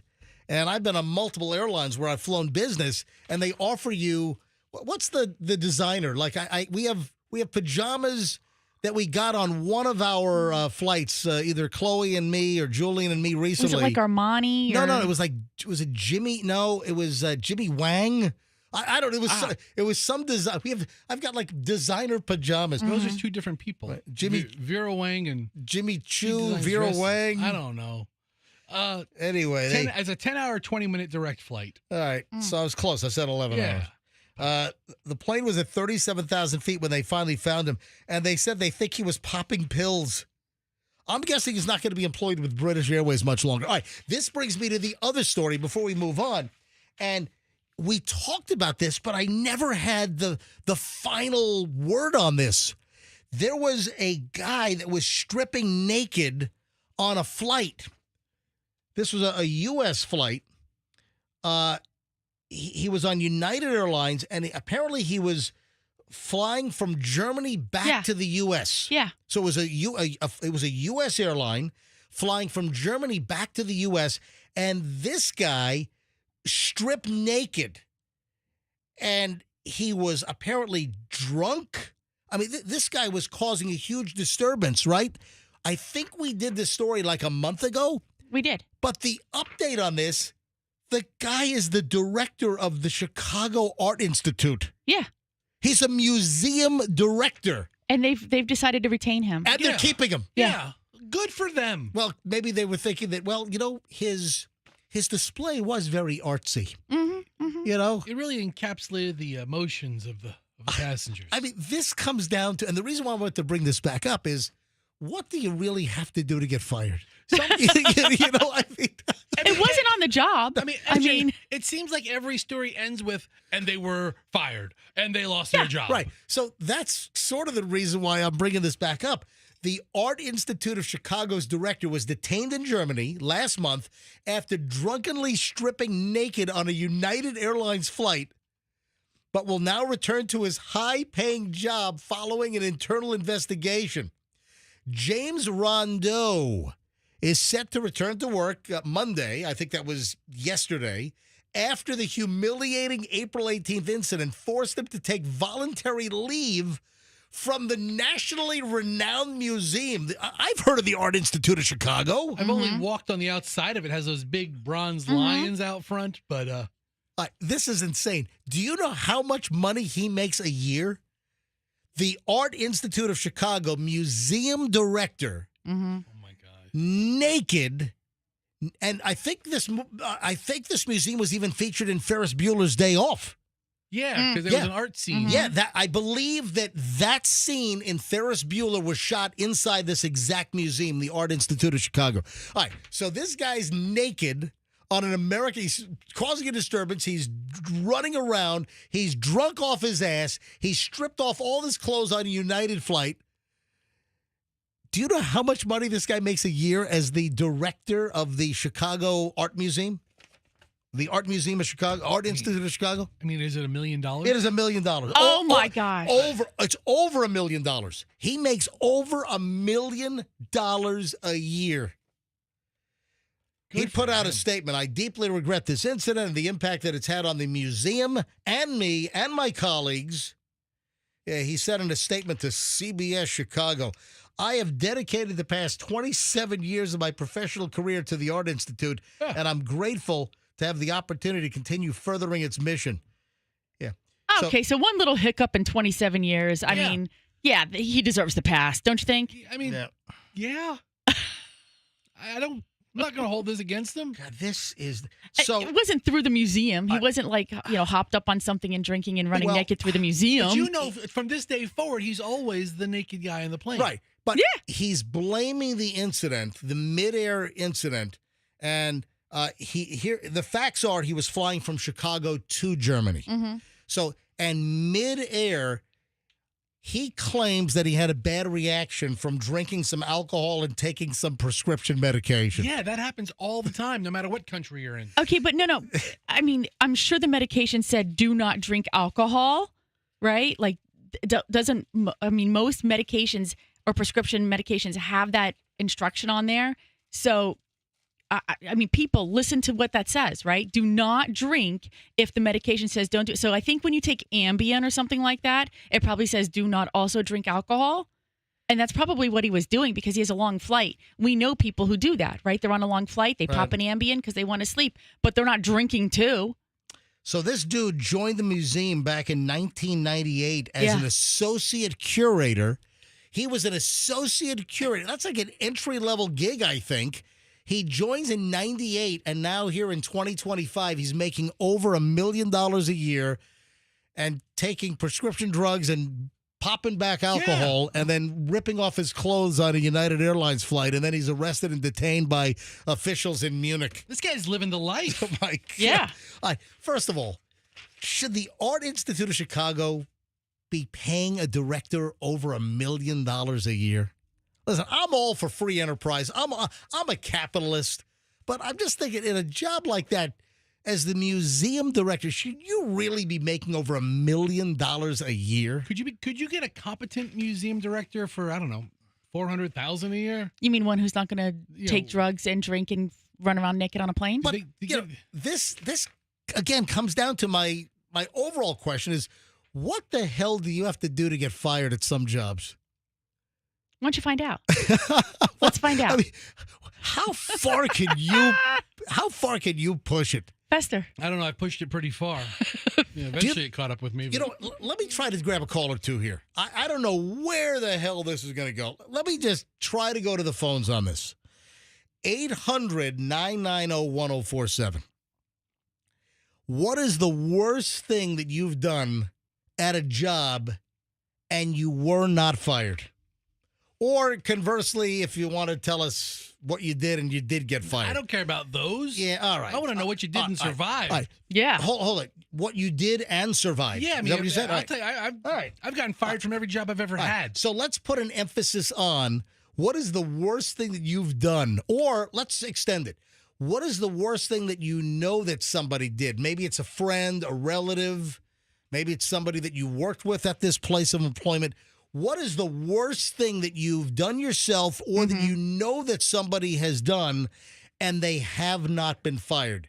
And again, I was thinking, this guy is the director, $1 million a year job plus, and he's naked on a United flight, and he's still the director of the Chicago Art Institute. All right. 800-990-1047. I have no idea where this is going to go. I have no idea what kind of call volume, but I'd love to hear any story, because this comes down to my overall thing. You know, what the hell do you have to do to get fired in some situations? I mean, you'd think that the Art Institute of Chicago is a big fundraising position. Yeah, probably. I mean, so if this guy can bring in $30 million a year through his networking. From benefactors. If he could bring in $50 million a year. From the Rothschilds. I have no idea how much he would bring in, but is he worth $1 million if he can bring in 50? Yeah, maybe. Or if he brings in the art to show so that people are actually going through the museum. Oh, to because pay to get in.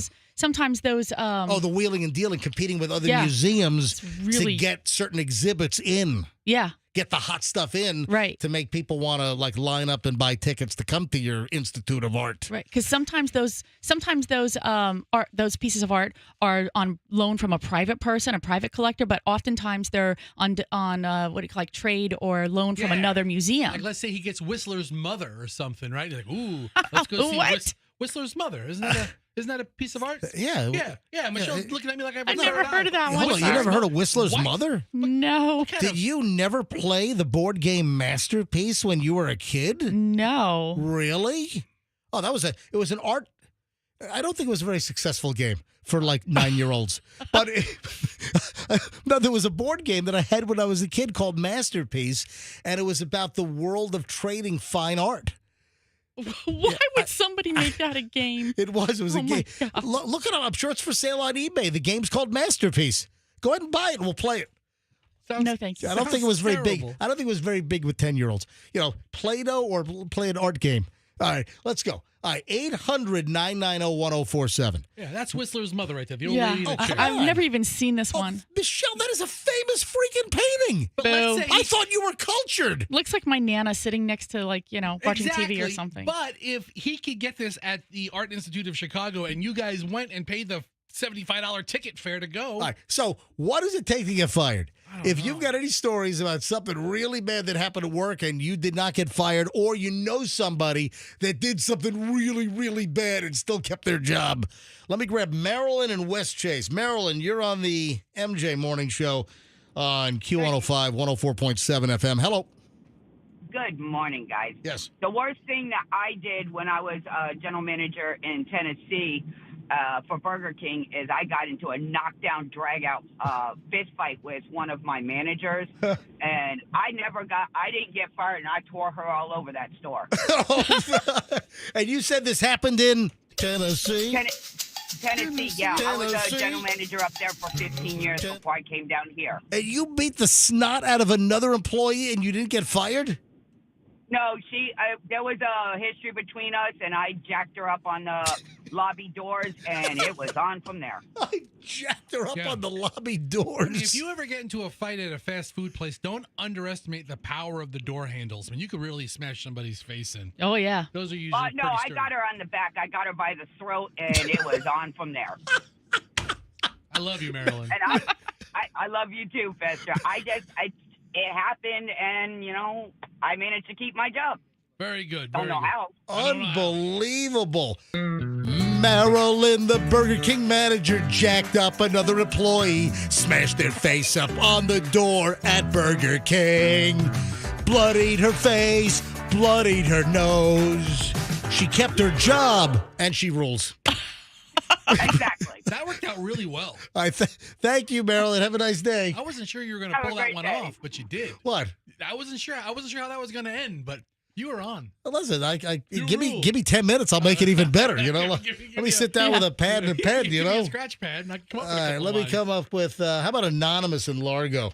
Anonymous, you're on the MJ Morning Show. We're asking the question: what's the worst that you or someone else did at work and didn't get fired? Oh, didn't get fired or did get fired? Well, listen, 'Cause I did get fired. I'll take both. So, what did you do to get fired? So my brother, myself, and about 3 of my friends, we all used to work for Walgreens years upon years ago. Yep.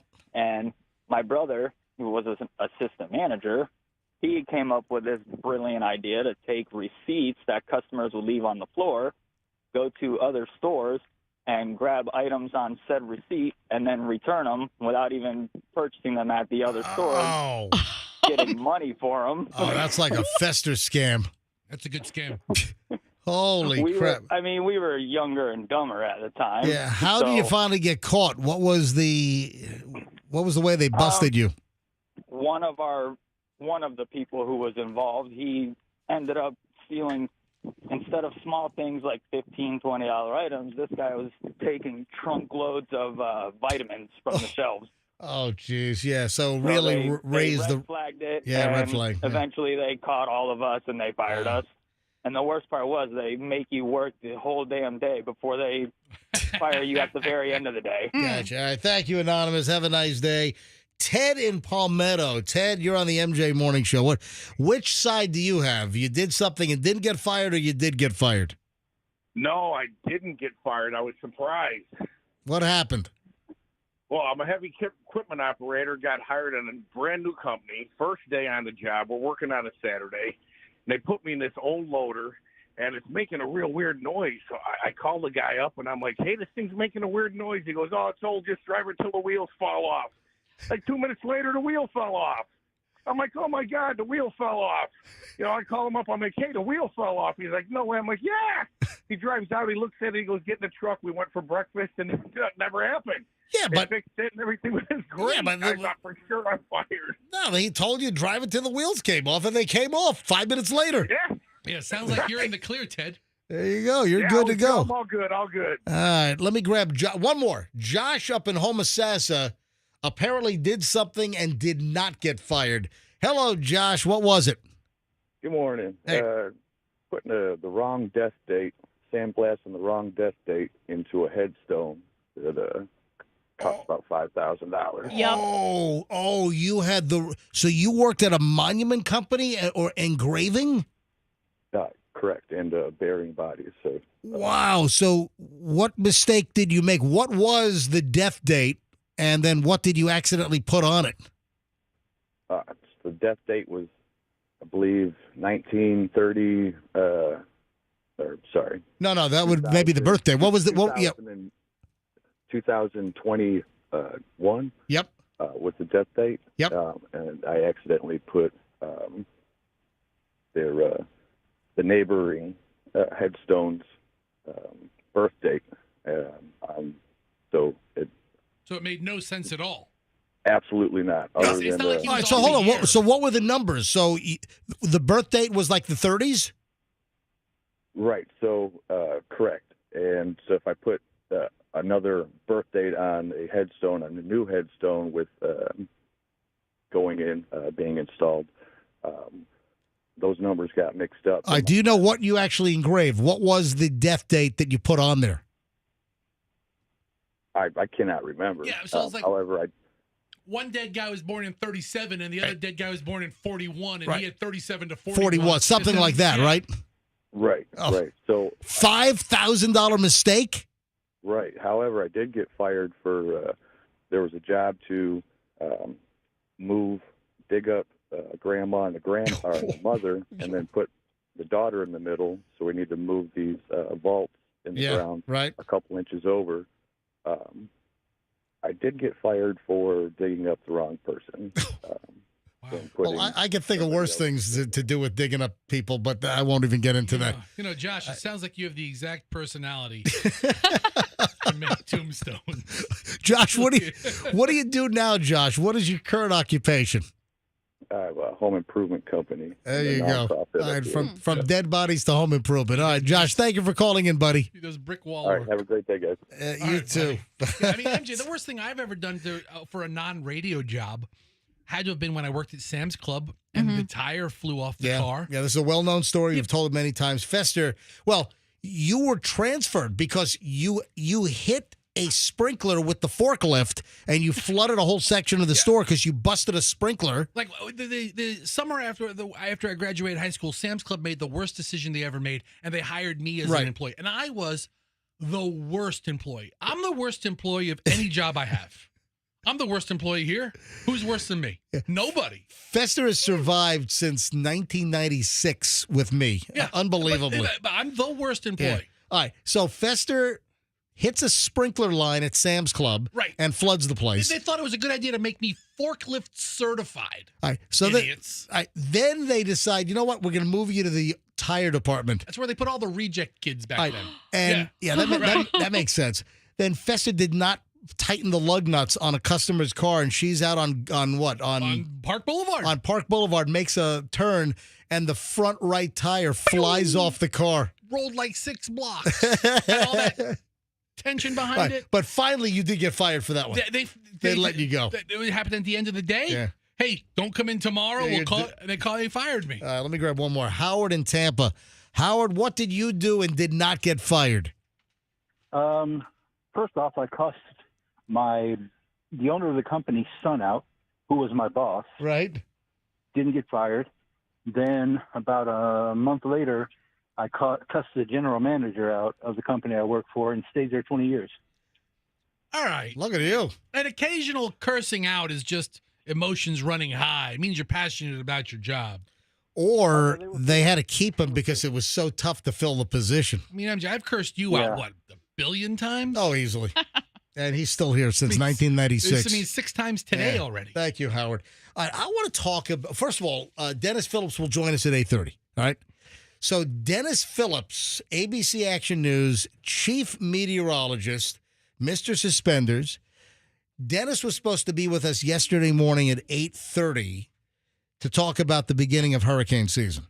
Just a little thing. Hey, Dennis, hopefully we don't need you on the air this year. Look, I'm telling you right now, I hope that after we have Dennis on later this morning at 8:30, we're going to give it another shot. I'm hoping that having Dennis on later this morning at 8:30 is the last time we have him on for the entire season. Yeah, I'd love not to talk to this guy. I do not want to talk to Dennis Phillips at all after this morning. So Dennis was supposed to be with us at 8:30. I call up live. It just rings and rings and rings, goes to voicemail. So disappointing. And, I had set this up with Dennis the night before. Anyway, it turns out he was dead to the world. He was completely out of it. Yeah, he texted me. I said, let's see here. So let me. He said, did you write him one of your passive-aggressive No, texts? Like, no. Yeah. Oh, man, we were really counting on you. Oh, it's too bad you couldn't help us out like you said you would. Yeah. Finally, at 10 a.m., Dennis Phillips texted me, so sorry, I was dead to the world, never heard the phone. I didn't get to bed until 5:45 a.m., and I just woke up. That's the thing about his position. He is on exactly opposite sleep schedule as you. Well, I said to him, I texted him, I said, we called the sheriff's office to kick in your door for a wellness check. And then he said, yeah, somebody messaged me that on Facebook. I mean, I was thinking the worst. I mean, how ironic would it be if Dennis decided to test out his generator on the first day of hurricane season? Because you want to run the generator and be sure it's ready to go. And he brought it into the living room, which, of course, you never bring a generator into the garage. You always have it far away from the house. Make sure that carbon monoxide doesn't get sucked in. So we were thinking about all the awful things that could have happened to Dennis on why he did not pick up the phone yesterday. Turns out he just overslept. But Dennis Phillips will join us live at 8:30. So we'll try a take 2 on this sucker at 8:30. So make sure you're with us to hear Dennis Phillips and what his thoughts are on the upcoming hurricane season, et cetera, et cetera, et cetera. I honestly don't even want to talk to him now. Michelle, I don't want you to get angry at me. Oh, whenever you say that, when you start a story like that, then I know you expect me to get angry. No, I do not expect you to get angry. I just don't know why you flipped out on me over my texts. Well, why do you think that my texting to you on Sunday morning were aggressive? A couple of exclamation points you take personally? Fester, when somebody puts a bunch of exclamation points after an instruction, what does that make you feel? Exclamation points is emphasis. Yes. But it's all caps is yelling. It's no big deal. All right, here's what happened. Julian and I flew to Fort Lauderdale. My parents used to live in West Palm. So Julian and I flew to Fort Lauderdale over the weekend. Yes. And we came back on Sunday, and of course we had the weather issues, the ground stop. So we're 4 hours late getting back into Tampa. So we're supposed to be back into Tampa about 10 a.m. We didn't get back until 12 noon on Sunday. And then once we land, I send Michelle, hey, just landed. We do wheels up and wheels down, So, as soon as we hit wheels down, I'll text her, wheels down or WD. So don't you think I know wheels down means get ready to leave the house? Do you think I then need to be instructed, please be ready to leave the house with a bunch of exclamation marks after it? So I wrote to Michelle, WD for wheels down. Please stand by to leave house, exclamation point, exclamation point, exclamation point. One more. There was 4. All right, 4 and then Michelle is all pissed off at me because she thought I was being rude. That's bleeping annoying. I'm actually ready to leave the house. I'm leaving the house now. Because here's the thing. This is what you do. What? You incessantly pester somebody to be where you want them to be when you want them to be there. No.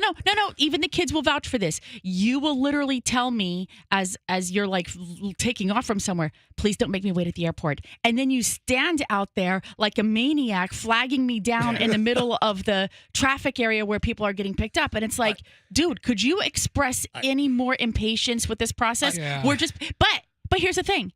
We all, me, Julian, and Chloe, have been made to wait on you, and you'll give us every excuse. I saw you weren't walking over here. Listen, I saw you just landed. Michelle. I thought I had enough time. I got stuck at the light. This is not. Listen to me. Fester, when you're picking him up, what does he say? Okay, don't make me wait. Right, Michelle, don't make me wait. This is not a discussion about this. This is a discussion about texting. No. And that sometimes it's a bigger issue you're not seeing, dude. Sometimes when you text, people get the wrong message. That's why I don't like texting, because you can't stop. Then you know what? Then don't text, because you were the worst texter. You are a bad texter.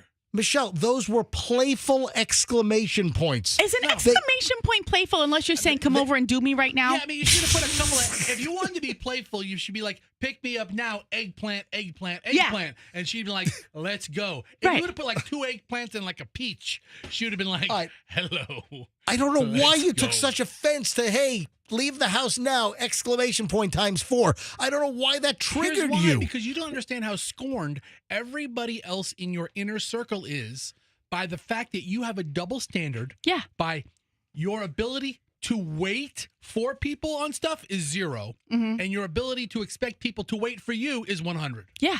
Oh my gosh. You literally just said it exactly the way I thought it. What are you guys are ganging up on me here? Listen, hold on. I come to your house to pick you up in the morning, doing you a favor, and I'm 30 seconds late, and you're like, ugh. Yeah. Where the hell were you, bro? Oh, my whole show preps off the thing. But I'm like, hey, we got to leave right after the show. And you come lollygagging, just sauntering down the stairs. Oh, I had to talk to the engineers about his case of herpes or whatever it is. I don't know. I don't know what you're talking to anybody about, but you're like, well, it's fine. What are you it's saying? Fine. You know okay. But whatever you have to do is wildly more important Fester than anybody else's schedule. Julian even said this the other day. We were on our way to the movies. We were running late because of him, and he decides to take the trash out before we go to the movies. And Julian's like, "Come on, dude! Like we gotta go. Like, the movie's gonna be starting." And he's like sauntering, just how you said. Yeah. What's the problem? We're gonna be there on time. There's 30 minutes of BS before the movie starts. Every person in your circle, your tight circle, which I'm like probably on the bare fringe of,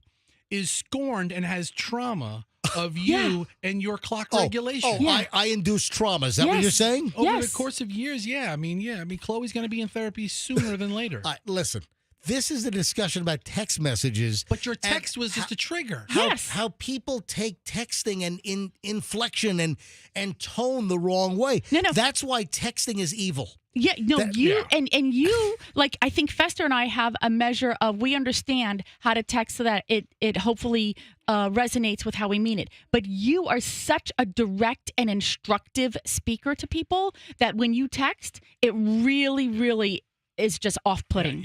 I'm surprised anybody does anything for you. What?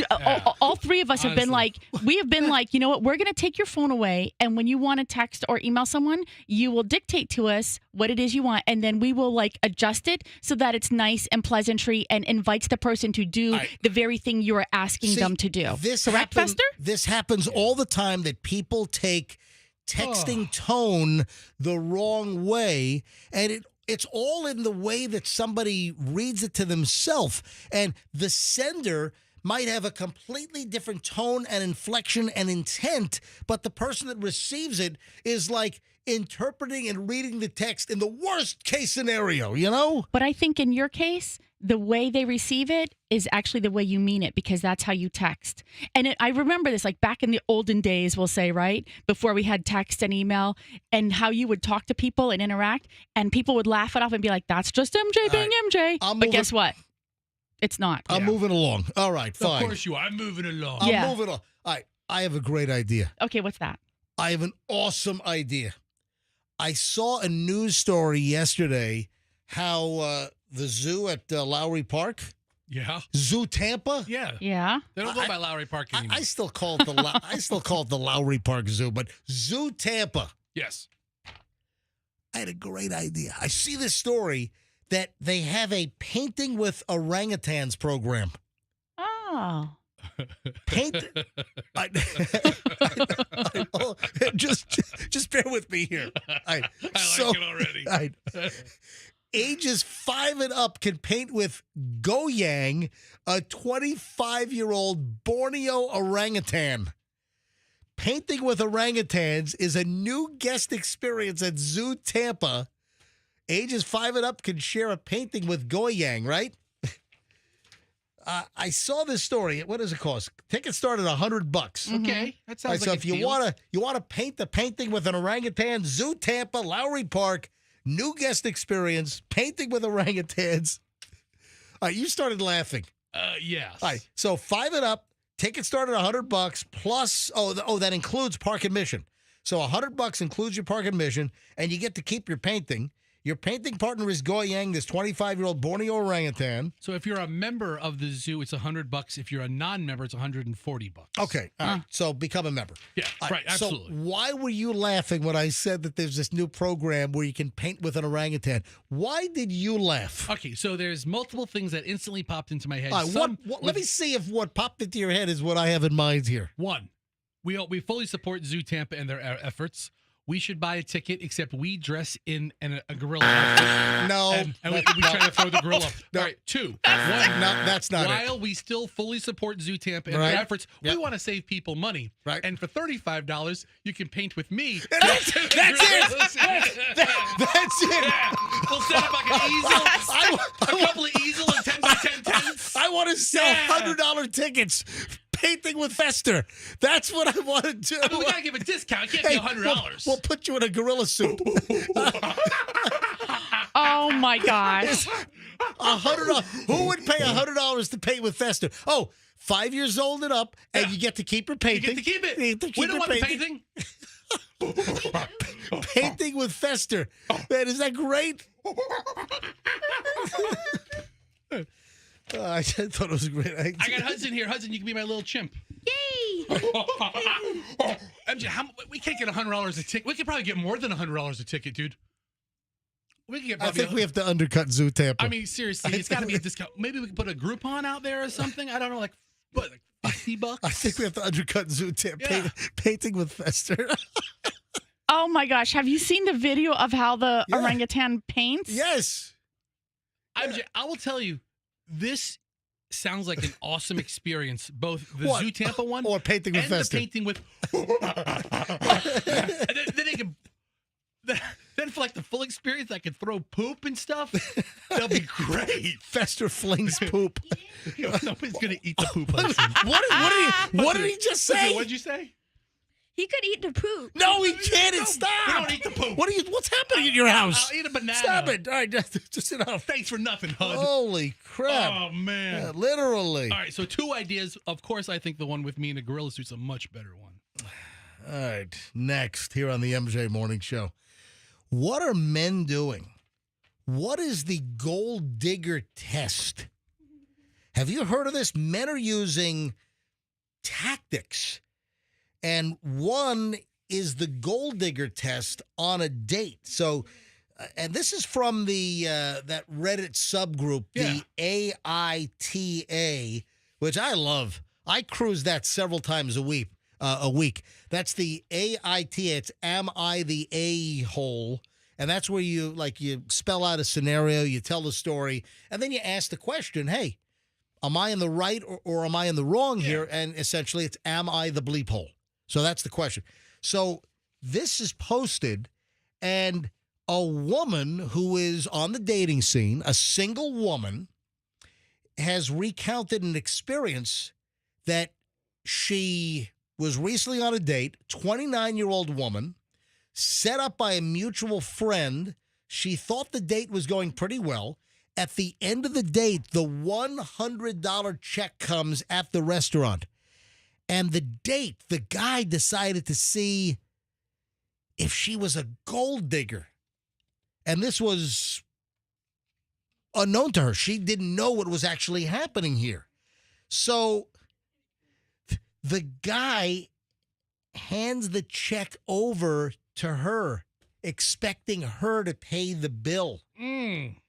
So she expected to split the check.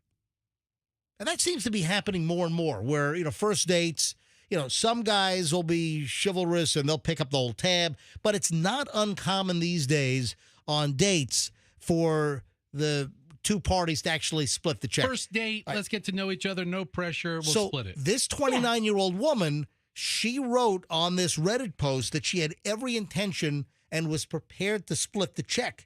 But then he hands her the whole bill and asked, can you pay for it? And she obliged. Interesting. Yeah. She said, okay, I'll pay it. And you can't have the headphones aimed towards the microphone. Yeah, all right. It's all feeding back. All right. Thank you. All right. It's still feeding back. All right. Stop, Fester. Knock it off. What are you doing? All right, okay. It's all right. All right. So that's a crappy test, though, because you might leave such a bad impression that there's no second date. But wait a sec. Or does he? It's like a hang on. Let me explain the finality here. So he hands her the check and says, "Can you pay for it?" And she obliged.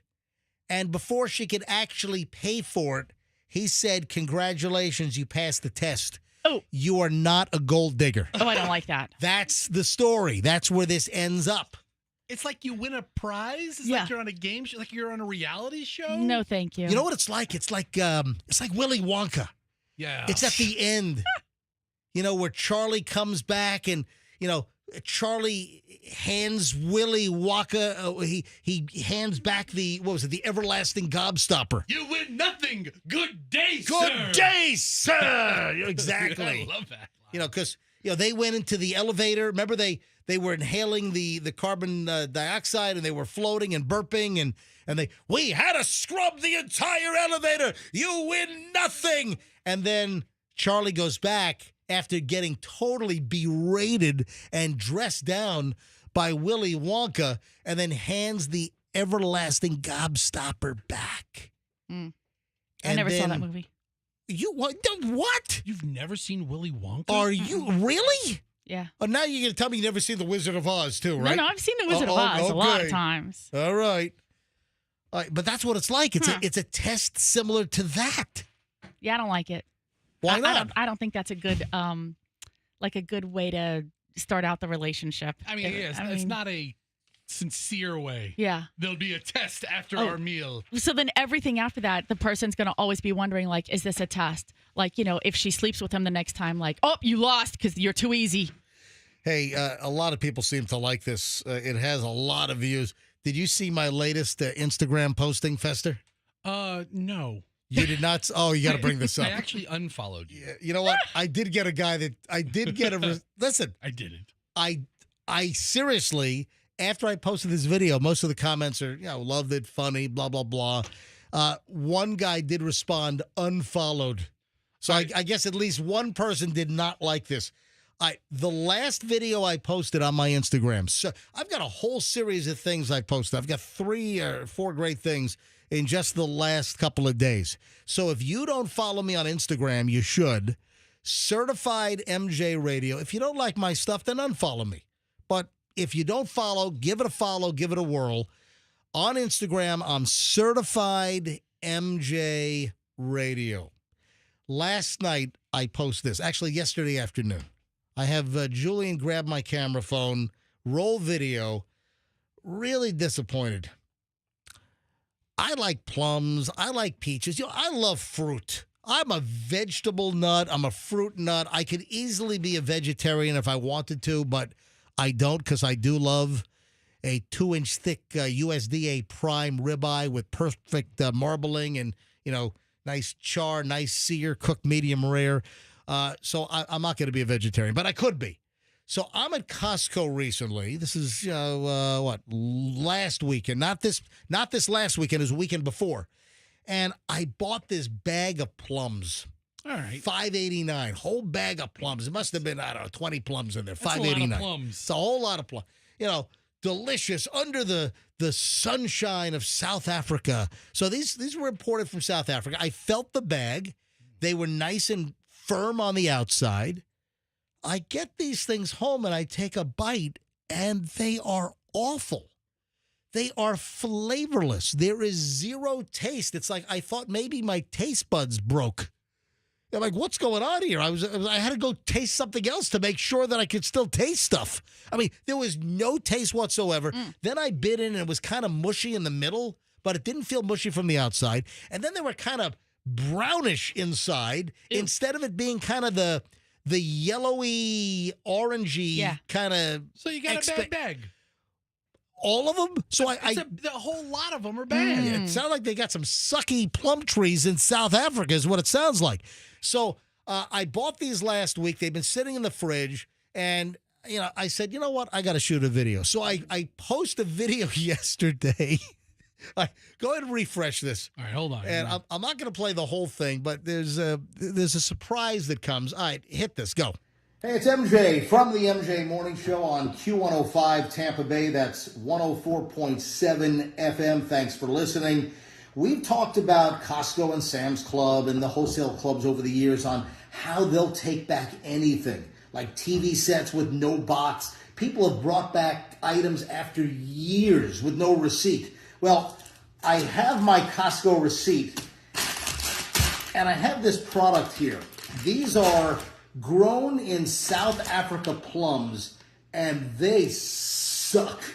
I mean, they are just awful. But I don't get to Costco that often. It's like every couple of months, so I don't plan to go back for a couple of months. So I'll probably seal these in a bag, and I don't know what they're going to look like after a couple of months. But I want my $5.89 back. These plums are awful. All right, maybe I got 5 or 6 bad ones. Let me try. Right, watch, Fester. Oh, God! First of all, there's no flavor. All right. There's no flavor. I took a bite and I just spit the thing out like a projectile. And these are all hitting Julian. Here's another one. So I take a second bite. Oh! Oh, God! Right for his head. So I bite 3 plums and I just spit them out with incredible force. And these pieces are... I mean, you hit everything but the phone camera. But the pieces are flying. Anyway, people seem to like the video. I posted this at like 3 or 4 o'clock yesterday. And it's already got... Let me see how many views this damn thing has. This thing already had like 8,000 or something. Yeah. All right, so it's up... Oh, my God. 9,500. This is going to be a 10,000. Wow. We are all really proud of you. Anyway, so if you want to see me spitting 3 peach bites out or plum bites out with incredible force, and Julian is in the line of fire, by the way, check out the video on my Instagram. And Costco, I'm not kidding. Costco, I am bringing these things back. Okay. And you know what? I'm bringing it back this weekend. Oh, lucky them. Guess why? Guess what is it about this Saturday that's going to put me near Costco off of Line Ball? I don't know what. Michelle, do you know? What's going to put me this coming Saturday morning right near Costco? I have no idea. What do I have to bring? What do I have to drop off? Your mom. No. Well, I mean, what? We don't know. The first Saturday of every month is hazardous waste collection. Oh my God, you're such a nerd. Jeez, how much hazardous waste do you have? Well, I've got 24. Who knows that? It's the first Saturday. It's hazardous waste day. I don't even know it. You know what? I'm not throwing paint and paint thinner, and I'm not putting. I'm not putting chemicals in the regular trash to end up in. Who has gallons of paint thinner on a monthly basis? It's hazardous trash. No. This month, I have 24 4-foot fluorescent light tubes because I. Oh my God! Of course you do. Right? Of course you do. It's Fester. Then you're pissed at us for not knowing off the top of our head that it was. I live there. Disposable waste. Michelle, I don't even know. You're like motioning and like us trying to get it. It's the first of the month, Saturday of the month. On Saturday morning, I'm going to be at the Hillsborough County Hazardous Waste Dump, which it's the collection area right off of Sheldon Road. You're right on Line Ball Avenue. But I'm going to be right near the Costco, so I'll be able to bring back the really, really crappy plums that you see me spit out violently on my Instagram video at Certified MJ Radio. Give me a follow, Certified MJ Radio. And you're probably saying, why do I have 24 4-foot fluorescent light tubes? No, we don't want to know. Listen, I'm not putting those in the regular trash. See, you're a bad human. You would put those light tubes in the regular trash, have all the chemicals and the mercury seep into the groundwater. You'd be fine with that. No, I'm taking my, you know what? I think you could also drop those off at Home Depot. Do they still do that? Oh, you're asking us? Yeah, some time ago, I thought that Home Depot used to take back like old fluorescents. I don't know if they still do that. But I'm going to be near Costco. The reason why I've got 24 4-foot fluorescent bulbs is because my garage has I've got 8 fixtures. I've got 8. 3 each? 4 each. 8 times 4 is 24. 24? Or 8 times 3 is 24. So I've got each? So there are four. Hold on, no. No, it's more than that. How many? Your math is completely wrong. 3 is 24. Hang on, no, because you know what it was. You have 2, 4, 6, 8, 10, 12, 14, 16. You should have 16 tubes. No. It's 4. Hang on. It's 4 tubes per fixture, and we have 8 fixtures. I swear I don't. So care I guess how you it's. have that many. Hold on a minute. It's 32. 8 times 4 is 32. I'm not sure if I'm more amazed that you know the county schedule for hazardous waste, or you can't do simple math. The reason why I botched up the math is because I bought the replacement fluorescents in different batches, and the last ones I needed 24 more. Oh my gosh! Yeah, I already had 8, and I had to go get 24 more. Is what it is. Ladies and gentlemen, you are witnessing a man who is amazing with big numbers. Oh yeah, but you want to put him with a couple of small numbers? No. Oh, what's 8 times 4? Listen to me. No, It'll get a little better if you put a dollar sign in front of those little numbers. Then he can really calculate a little closer. I can't figure this out unless you put a dollar sign in the front and like 6 zeros at the end. Yeah, exactly. And then, I figured that out. And then we'll take it back. Then we'll cross out the zeros to make sure I got the right thing. Fester. Yes. I was doing 8 times 3 originally because the second time I went to. I knew that as soon as you said 24. The second time I went to get the bulbs. Okay. Was I got 24 of them. I already had 8 already. So what I did was in my garage, I've got these 8 fixtures, and there are 4 fluorescent tubes per fixture, so it's 32 total. I took out the old. I was sick and tired of the ballasts. Oh, yes. You know, the ballasts go, and you got to. So I had mentioned this, and then an electrician said, "Hey, you can get the new ballast-free fluorescent tubes, and you just take the ballasts out, and you just got to do some simple rewiring." So I rewired 8 fixtures, put in the LEDs, and so that's why I have the old glass mercury-filled fluorescents that I'm dropping off at the dump, and it'll put me near Costco on Saturday to return the plums that you can see my problem with on my Instagram at Certified MJ Radio. This has just turned into the most boring show we've ever done. What are you talking about? I want to take those fluorescent bulbs and I want to smash them against your head right about now. Or shove them up his ass. Yes, Don't say that, Michelle. What are you saying? I don't even know. What are you saying? God. We've listened to you calculate and miscalculate the number of fluorescent It's tubes. simple maths. I mean, we're like third grade stuff like here. 5 times now. And you've just explained in the most tedious detail about why you have that. The electrician explained this to you, and literally I probably should have taken a picture or video of you doing it, because you come in like the sweatiest mess from what seems like a simple procedure. It wasn't. I had to take out 4 tubes. I had to take 2 ballasts out of each one. Right, we get it. I had to rewire everything. It took me hours to do this. I just want you to send me a picture of the electrician's van, so I know if I ever see him, I could run him off the road. Right? Or it's his fault. Or he could have just hired an electrician, and it would have been done zippity zip. Guy. And Pay him for done. a couple hours. You could have sat there I drinking saved myself $500 probably. Oh my gosh, no way. I'd have given you $500 not to tell me that story. Thank you. Thank you. All right, 8:20 at the MJ Morning Show. Dennis Phillips live. Well, let's hear about his garage lighting. Will you shut the hell up? Dennis Phillips will join us at 8:30. I only have a 3-car garage. I only have 12. But also, wait a minute. Dennis Phillips does do that amazing light display for the holidays. I bet you he could have also instructed MJ on how to do this. All right, listen. We're going to try take 2 with Dennis, because Dennis was fast asleep when we tried to call him yesterday.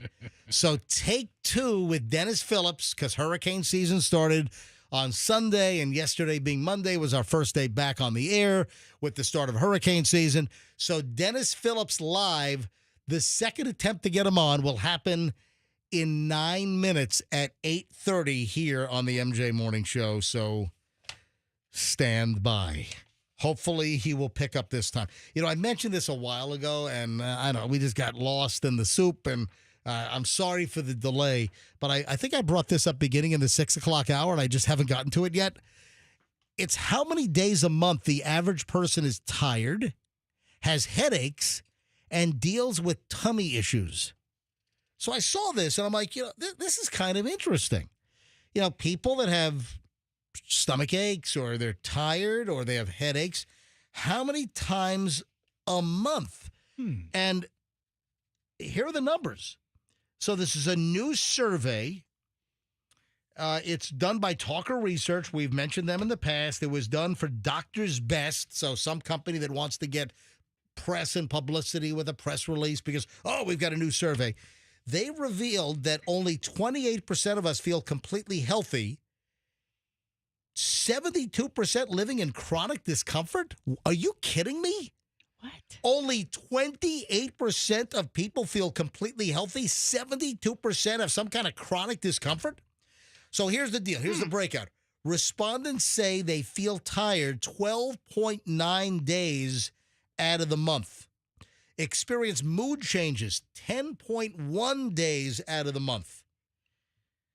Suffer from tummy issues, stomach issues 9.8 days out of the month. That seems a little high. And headaches 7.5 days of the month. All right. So I saw this. I'm like, what the hell is going on here? Now, the only thing that really affects me is sometimes I'm tired. Yes, sometimes I'm tired. Now, I would say, maybe 10, 12 days out of the month, maybe I'll classify or I'll categorize as, man, I am really just tired. Yeah. Do I take a little nap every day? Yes, I do.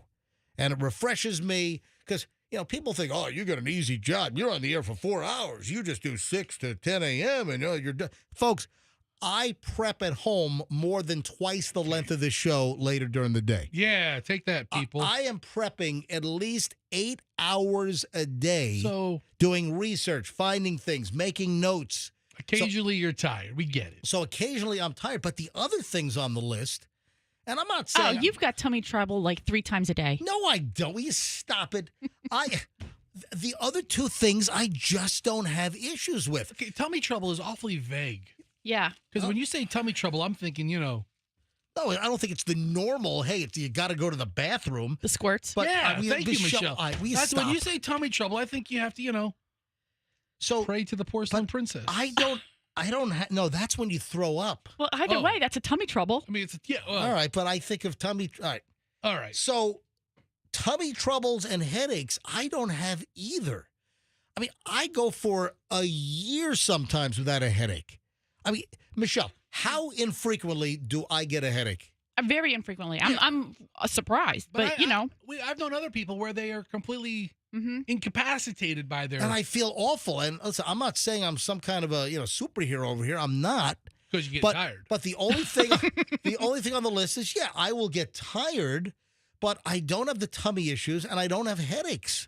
I mean, I might have a headache, Michelle. If you were to guess, over our 31-year marriage. This month, the 26th of June, we'll be married for 31 years. Over that 31 years, over 3 decades, Michelle, how often do you think I get a headache where I say, oh, man, I got a terrible splitting headache? Honestly, I think maybe 3 times over the course of our marriage have you ever you've said to me like, hey, where's, the Aleve? Or you'll ask me, because it's so infrequent for you, you'll say, what should I take? And I'll always have to ask you. I have to kind of do like a little, triage. Like, do you feel sore in your muscles, or does it just feel like sinuses, or because if it's that, then let's take an Actifed, right? All right, let me ask you, Fester. What? How many times a month do you have stomach problems? It's not fair to ask me right now. Well, listen, because I don't have them every day. Yeah, but don't give me TMI, okay? No, I mean, I don't think I have stomach troubles month. I think of stomach troubles means, rumblies. All right, how about headaches? Do you get headaches frequently? No, I'm not a headache person. All right. Yeah, see, me either. But I'll get tired. But I just thought it was interesting. I think I suffer from systemic exhaustion. Oh, you know what? I should have tied this. I meant to, and I got distracted. I should have tied this to the date test, the gold digger test that we did a few minutes ago, where the lady, had this gold digger test experience where the guy handed her the check to see if she would pay for it, and she was ready to pay for the entire first date meal. And the guy said, give it back. You passed the gold digger test because she was ready to pay the check at the restaurant. So weird. All right, so I should have done this item right after, but it's okay. It's standalone anyway. Did you hear that Tinder is going to test out a new height filter? What? Yeah, I'll tell you what. If I were on the dating scene, I guess I'd be screwed on this. All right, so the Tinder height filter, it's part of a broader effort to help people connect more intentionally on Tinder. A rep for Tinder told Mashable, the content website Mashable, which is a good site. I visit that regularly. The new vetting function first became known on Reddit. Somebody had said, hey, you see what Tinder's doing here? And it's located in the discovery section of the digital romance service Tinder that lets users specify the minimum and maximum heights of their matches. See, the function will only be available, though, to those who subscribe to Tinder Platinum, which is a premium subscription. That's a high tier, and that starts at $39.99 a month. Along with the new height option, the tier also includes prioritized likes, a specific interest filter, a message before you match function. Who's paying Tinder $40 a month? I don't know. just to not go on dates. Meanwhile, regular tier users can already customize several search preferences within the Discovery settings, including age range, sexual orientation, and distance. But now, if you want to use the height filter, so what's going to happen is with your height filter, people that don't have the right height specification, you set the high and the low for height, like no one shorter than this, no one taller than this, they won't even show up. So they will not even show up for you to have the ability to swipe left or right with this extra paid-for filter.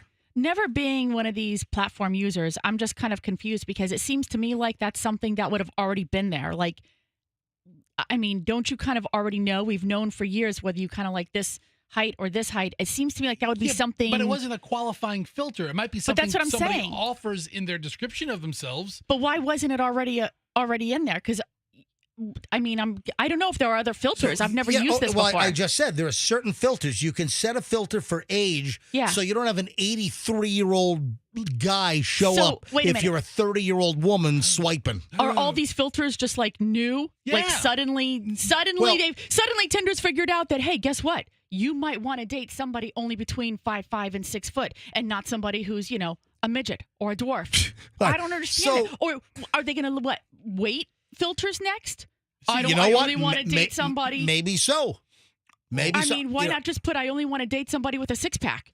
So that could be coming. But what's going to happen is your results are going to be a lot less. I mean, the more you try to pencil in on who your one person is. Thank you, scientist. Of course, if you narrow down the search parameters, you're going to have fewer returns. But is that really a value then? What if you only want to date someone with blue eyes? Or what if you want to date somebody with a limp?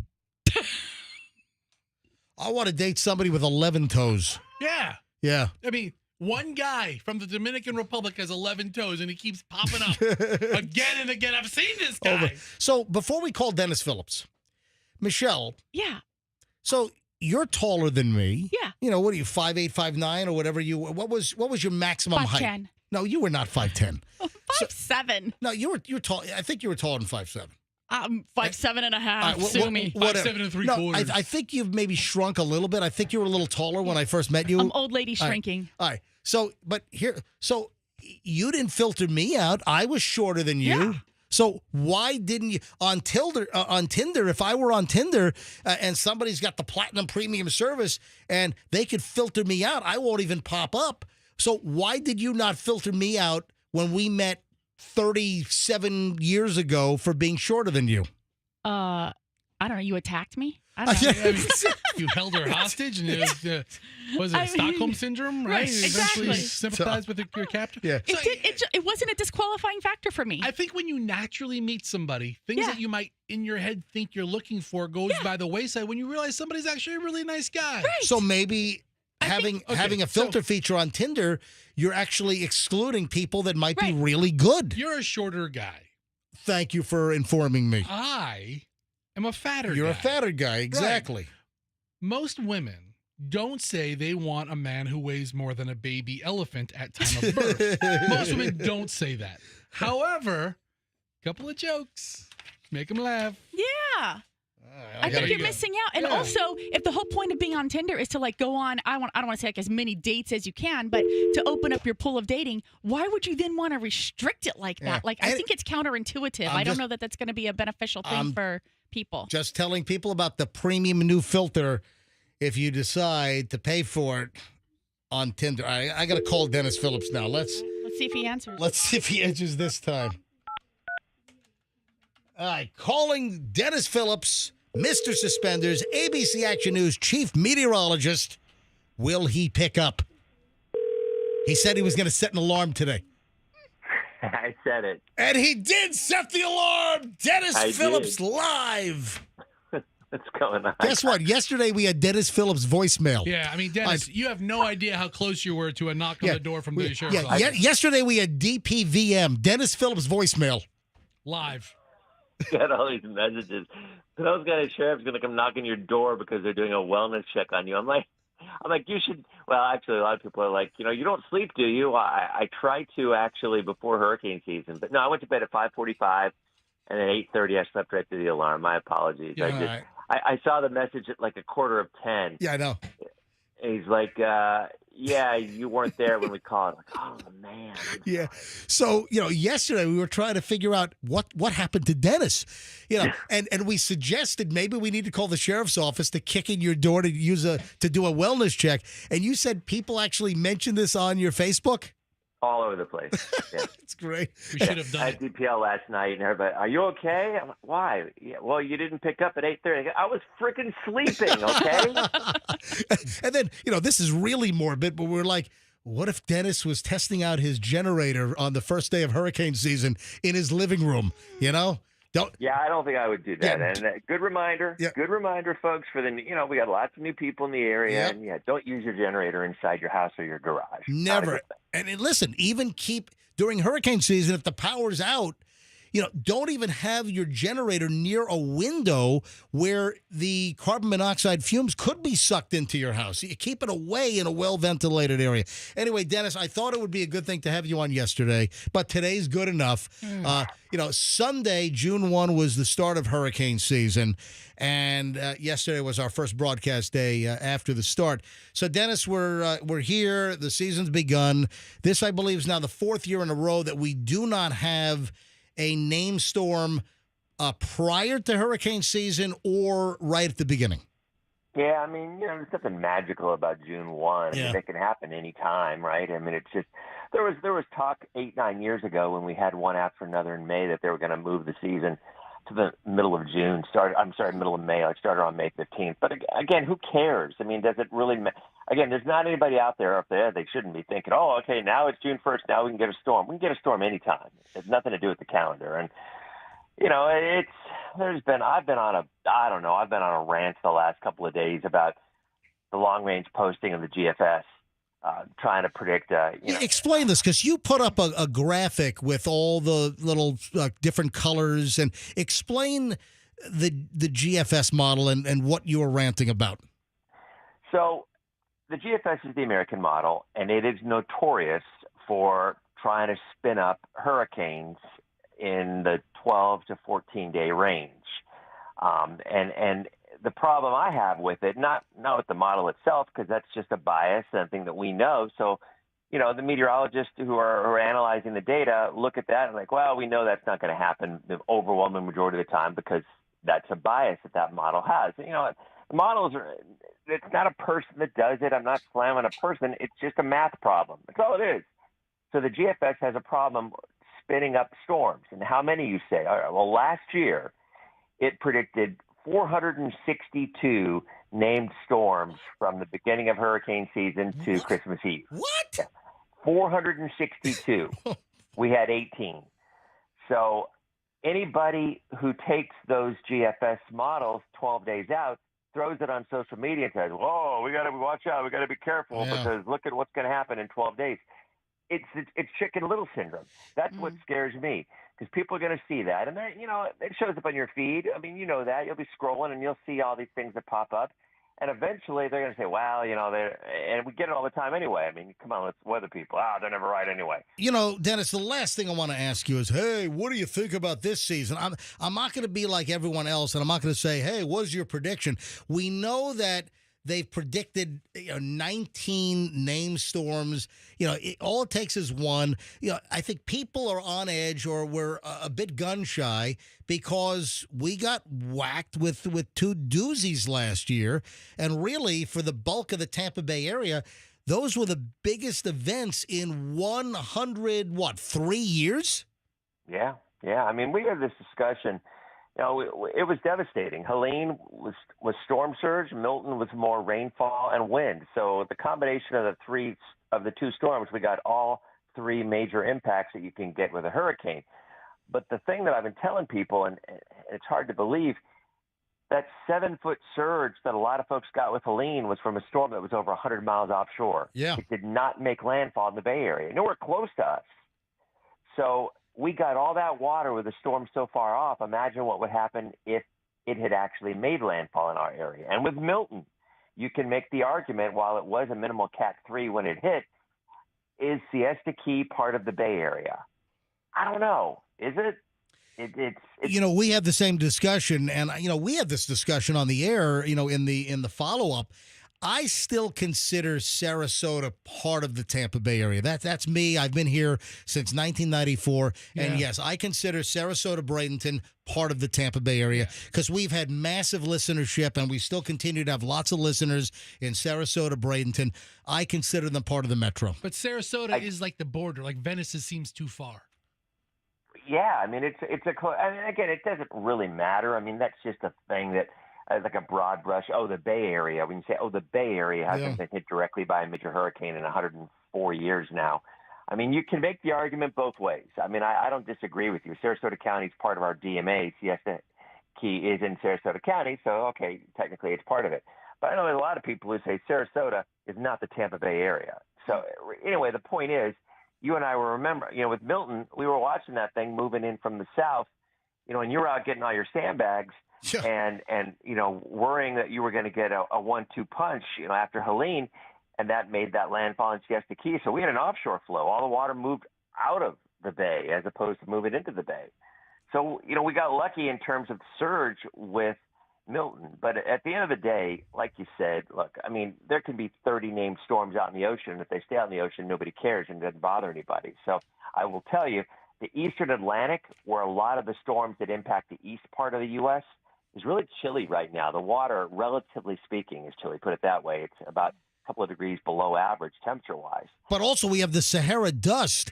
And I know that Sahara dust reduces air quality, but I got to be honest, I wouldn't mind having some Sahara dust through the entire hurricane season to try to thwart development. Well, you remember last year we had it through July. I mean, we had nothing. We had no named storms in July last year. It was really, really quiet, and even into August, it didn't get cranking until the end of August, and then September and October were crazy. So then it was HBL. You know what HBL stands for, right? Hell breaks loose. Yeah, it did. Yeah. And the Western Caribbean is still very warm. The Eastern Gulf is really warm. So here's the thing to remember. That doesn't necessarily mean that you're going to get more storms develop in these areas, because the storms form and a lot of different reasons more than just warm water. But what all that warm water does mean that if something does form in that area, it's going to blow up more than likely because it's tapping so much warm water. So leave us with a thought, Dennis, because, again, I don't want to be that guy. Dennis, what are your predictions for the Tampa Bay area? So I'm not going to say that, but what thoughts do you want to leave us with? I mean, even if you did, I just wouldn't have the answer. Yeah. I mean, there's nobody who knows how that year is going to play out in terms of where the storms are going to go. We have a pretty good idea. And by the way, NOAA, even in their prediction, they go, 14 to 19 or something like that? I mean, I don't want to be disrespectful, but anybody can do that. That's a 5-storm swing. Yeah. The normal is 14.7. So if you think it's going to be a little bit above average, I just think that forecast is useless. I don't think it does anybody any good.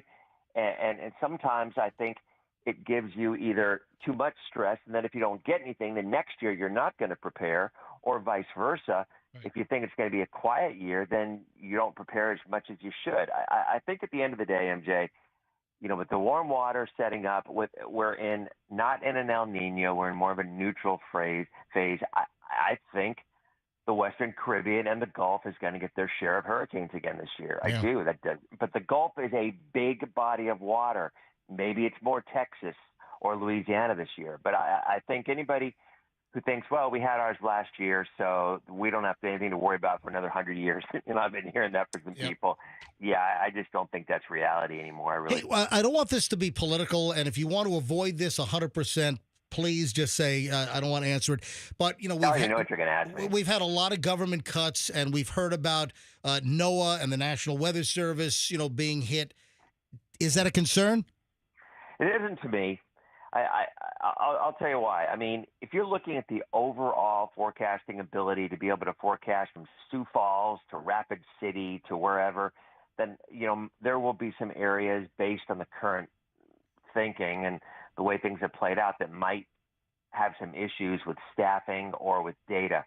I believe in and I might be wrong. I'm not privy to any more information than you or anybody else is, but I believe in my heart of hearts when a storm threatens any area, the NHC and the local weather services will be all over that, collecting data and staffing as they always do. I truly, truly believe that.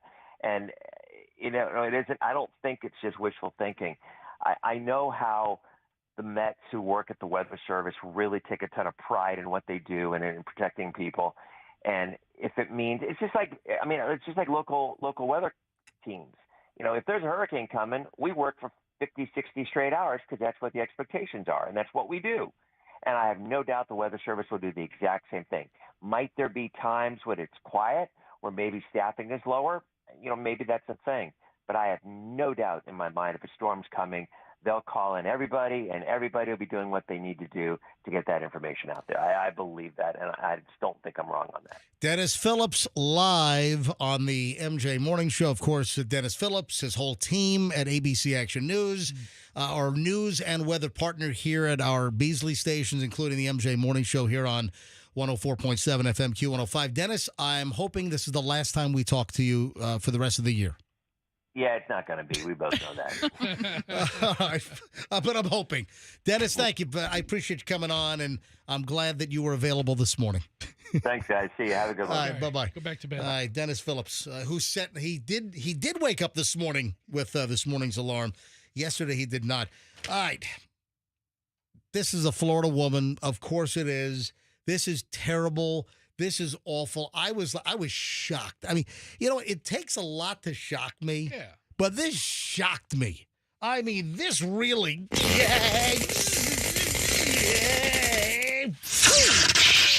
this really shocked me. And of course it's a Florida woman. This lady from down south, Miami-Dade, this woman is behind bars. Why? She fatally hit a pedestrian, drove off, and then once they got her, she tried to minimize what she did by saying it was just a homeless person.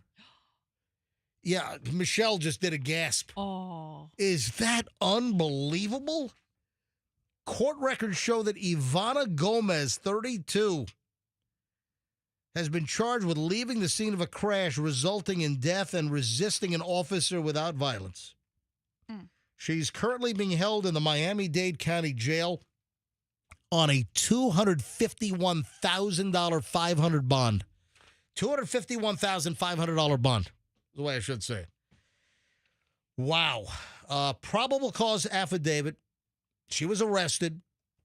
The accident happened last Friday, 1 o'clock in the morning, down in Little Havana.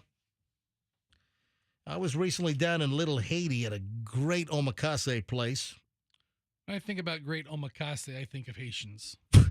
Well, listen, the Little Haiti area is actually up and coming. Listen, I'm not going to bore you, but if anyone wants a phenomenal one Michelin star omakase experience and you're going to be in the Miami area, email me and I'll fill you in. I had a great experience. MJ at MJMorningshow.com. All right, so she's driving a BMW. The victim was identified as 41-year-old Catherine Kipnis. She was struck so hard that her head went into this woman's BMW. Oh, my God. Do you remember the story from years ago where a freaking nurse coming off of like the red-eye night shift at a hospital hit a pedestrian? Yeah, it was Texas. Yeah. And the nurse, this is a nurse working at a hospital, was coming home early in the morning after a long 12-hour overnight shift, hits a pedestrian. The guy flies through the windshield, was head first in the passenger seat, and the nurse drives home, parks in the garage with the guy still stuck in the windshield, and the guy passed away. They thought he might have been alive for a while, and then he passed away in the garage while wedged through the windshield with his upper torso and head in the passenger seat and his legs dangling out the windshield. That was in October of 2001. Oh, my God. What a story that was. Yeah, Shantae Jawan Mallard. And she did some serious jail time. I don't know, maybe she's still even in. That is unbelievable. And then here you have this woman down in Miami that says, oh, yeah, I hit him, I killed. Oh, it's just a homeless person. What are you talking about? It's not a human being. Their life is just as valuable. You know, the way that some people want to measure success, yeah, she didn't have a lot of money or assets apparently, but it's still a human life, and that is judged the same. Unless it's a civil case and maybe, you have to figure on, potential future earnings. That's not what you say to the arresting officer. No, That's not when they say you have a right to remain silent, take them up on it. You don't say, oh, the person I hit and killed was just a homeless person. Is that not awful? That's terrible.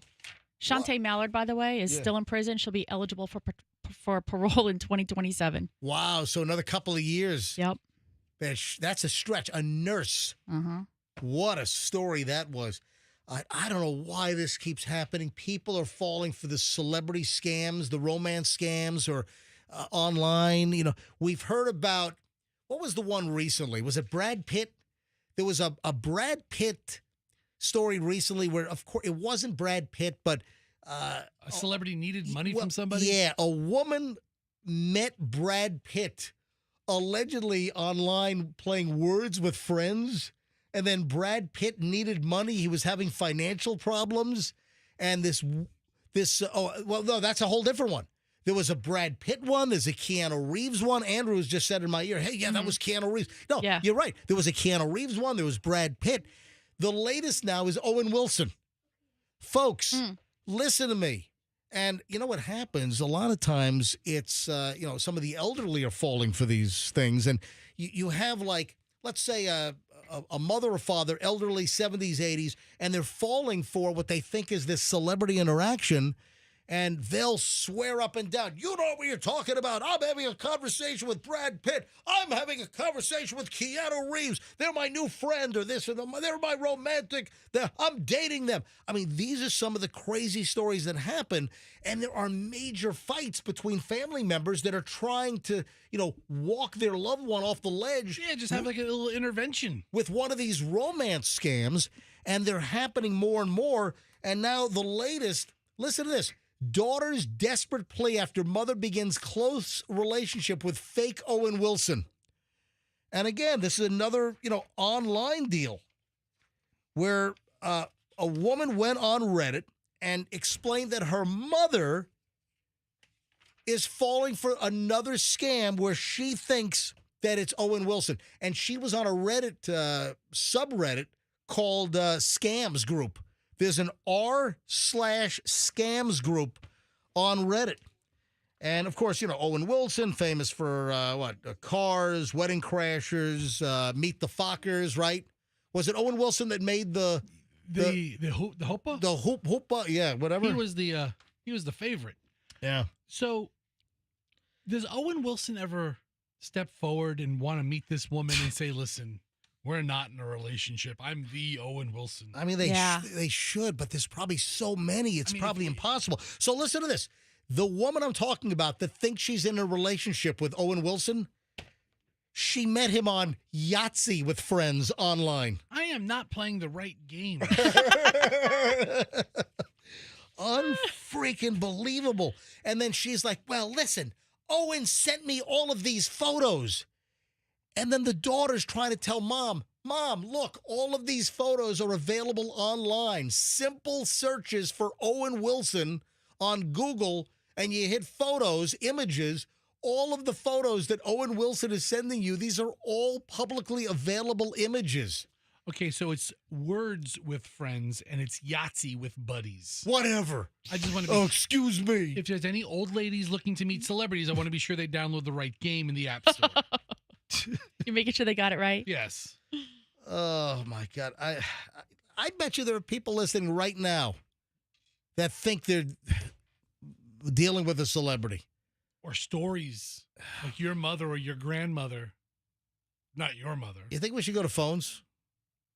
Well, I got to take a break now, but maybe when we get back for the 9 o'clock hour?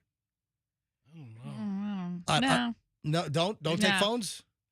Okay. All right, Michelle. Why? Why not, Michelle? I don't think you're going to get a lot of calls.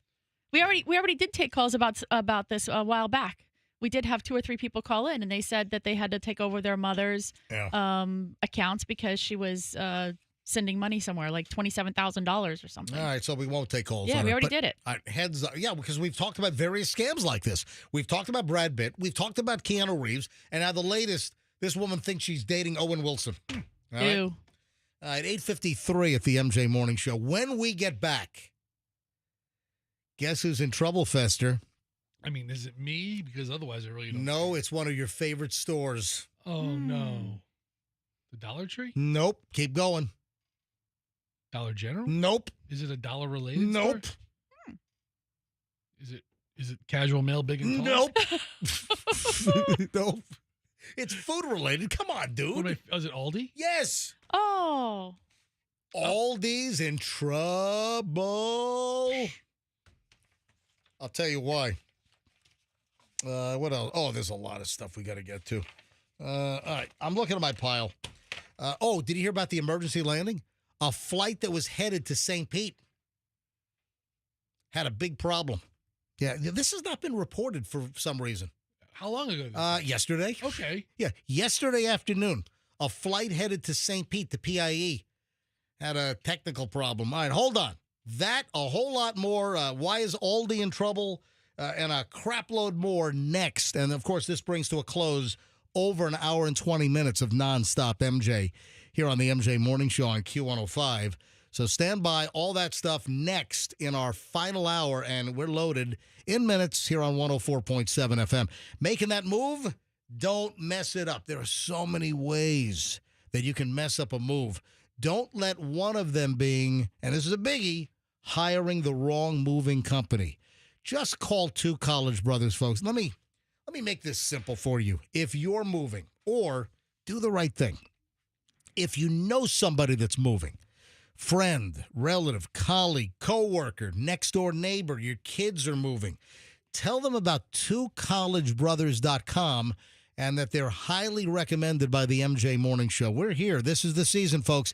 Spring and summer. This is moving central. This is when the most moves happen. Don't mess it up. Get a great quote that they'll stick with Two College Brothers. Some other companies will give you a low ball quote to suck you in, and then they'll essentially murder move you. I mean, don't get hosed, folks. That's why you want twocollegebrothers.com.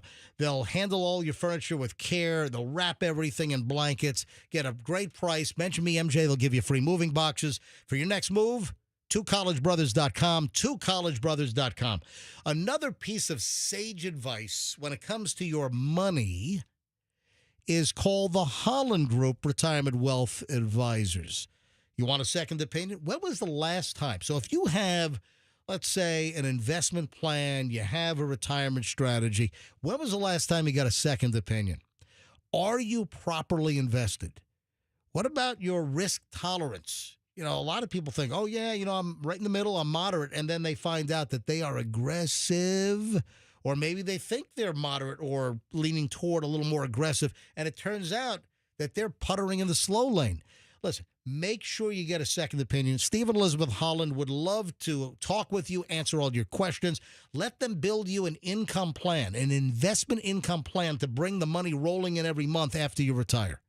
If you're in your 40s, your 50s, 60s, you got to call the Hollands. Make sure you're on track to get to and then through retirement. Don't run out of money. Don't get clobbered with high taxes. You need a plan. The Hollands will do all of this complimentary, no cost to you, no commitment, no obligation. Just call, tell them MJ sent you. Go to askthehollands.com to get the phone number. Askthehollands.com. Tell them I sent you. Traffic's on at 8:57. MJ Morning Show is back in mere minutes. We have an accident.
You're in trouble. Did you ever do that, Michelle, with your sister? No. You never did the you're in trouble. Fester, does that sound familiar? I was always the guy in trouble. Yeah. So they're like, hey, fat boy, you're in trouble. All right, so why is Aldi in trouble?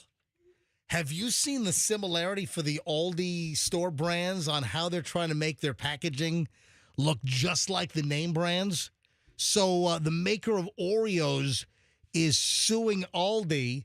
Yeah, as they should, because there's two reasons. Well, one, the Oreo folks are claiming total marketplace confusion because Aldi is making their chocolate sandwich cream-filled cookies. They're trying to make their package look as close to the actual Nabisco Oreo package as possible. Yeah, it's a blue package with like a red lettering on it. Oh, if you look at them side by side. You have to do a double take. Yeah, it does look like the color. Listen, it's deliberate. But if you look at the story, bring up the story, they've also mimicked a lot of other cookies to look like they have the major brands as well. So bring up the story. Bring up and you can see the different cookie packages. So Nabisco was purchased by that, is it a Mexican company, Mondelez or whatever? I think it's an American company. Is it? Anyway, so Mondelez International is suing Aldi, alleging that the packaging for a variety of products, it's not just Oreos. So the maker of Oreos is claiming that Aldi has blatantly copied the packaging of Oreos. Chips Ahoy. Their Chips Ahoy packaging is a dead ringer. It's that same blue with the chips on the cookies on the cover. Yeah. I mean, this is clearly intentional. Also, Wheat Thins. Yep. So there are a number of products. And then also, Nutter Butter. So the three different cookies, Chips Ahoy, Oreos, and Nutter Butter. And then they're also claiming Wheat Thins. And they're saying that Aldi has totally copied the packaging. So federal lawsuit was filed in Illinois. Here's the Wheat Thins package. You can't even tell the difference. Oh, hold on a minute. You know what? I have to. Oh, there's called thin wheat. Yeah, thin wheat. But I mean, seriously, I had to stare at that to see which one was the real one by Nabisco. So here's the kick in the head. The Aldi near my house sells both the Oreo brand and the Aldi. Whoa. Hold on. Wait a They second. carry some store brands, not a ton. Aldi carries actual Oreo brand cookies? The store where I do my Aldi shopping does. I don't know if everyone does. Well, it's not like you have rogue Aldis that just bring in crap that's not corporately approved. I don't know this, but they have Coca-Cola products and they have Aldi's brand soda, which is supposed to taste just like Coke. I'll tell you right now. No, it doesn't. They don't have the 7X ingredient that's locked in the vault for 150 years. I'll tell you right now, their Aldi sandwich cookie, the Oreo, tastes better than real Oreos. Well, listen, we've determined that the great value Walmart Pop-Tart is better than the actual Kellogg Pop-Tart. Yeah, so they also have what are those vanilla wafers? Nilla wafers. Mm-hmm. Yep. They sell them, and they're great at Aldi, and they're a third of the price of what you'd find them for the name brand. So lawsuit's been filed that Aldi's packaging is, quote, likely to deceive and confuse customers and threaten to irreparably harm Mondelez and its brands, which is Nabisco. The company is seeking monetary damages and a court order that would stop Aldi from selling products that infringe on its trademarks. Yeah, Aldi so far, they say that if you want a response, you got to drop a quarter in. That's it. They don't want to hear from you otherwise. Get it? I get it. You drop the quarter to get cart. your shopping The cart. quarter got cart. it. Yeah, the U.S. branch of Aldi is based in Batavia, Illinois. And Mondelez is in Chicago. Yeah, so Mondelez, is that Mondelez? I don't think is a U.S. company. Their U.S. headquarters are in Chicago. I typed in Mondelez headquarters and it's in Chicago. But I don't know. just bring up Mondelez because Mondelez bought Nabisco. Nabisco's not. Just do a Wikipedia on Mondelez. I think that are they Mexican or am I thinking of Bimbo? Who wants a bread by the Bimbo? What kind of bread do you like, Bimbo? I like the hooker. I like the prostitute bread. Where's their predecessor, Kraft Foods? Snack food company based in Chicago, Illinois. All right, so maybe Mondelez is a U.S. company. All right. Yeah, the company had its origins as Kraft. All right, so I Kraft stand became corrected. Mondelez. Gotcha. All right. So why'd they pick a foreign-sounding name if it's a U.S. company? Maybe because they don't have to cater to those honkies. I don't know. They're trying to diversify their brand a little bit. So Aldi's in trouble. Aldi's will be just fine because Aldi's referred them to their nut section. And let me tell you, Aldi's nuts are great. Aldi's nuts? Yes. They have a great nut selection. Yeah. Big bags. What am I getting? An Imagine Dragons joke out of you next? Imagine Dragging these nuts. Whoa, I wasn't even thinking that.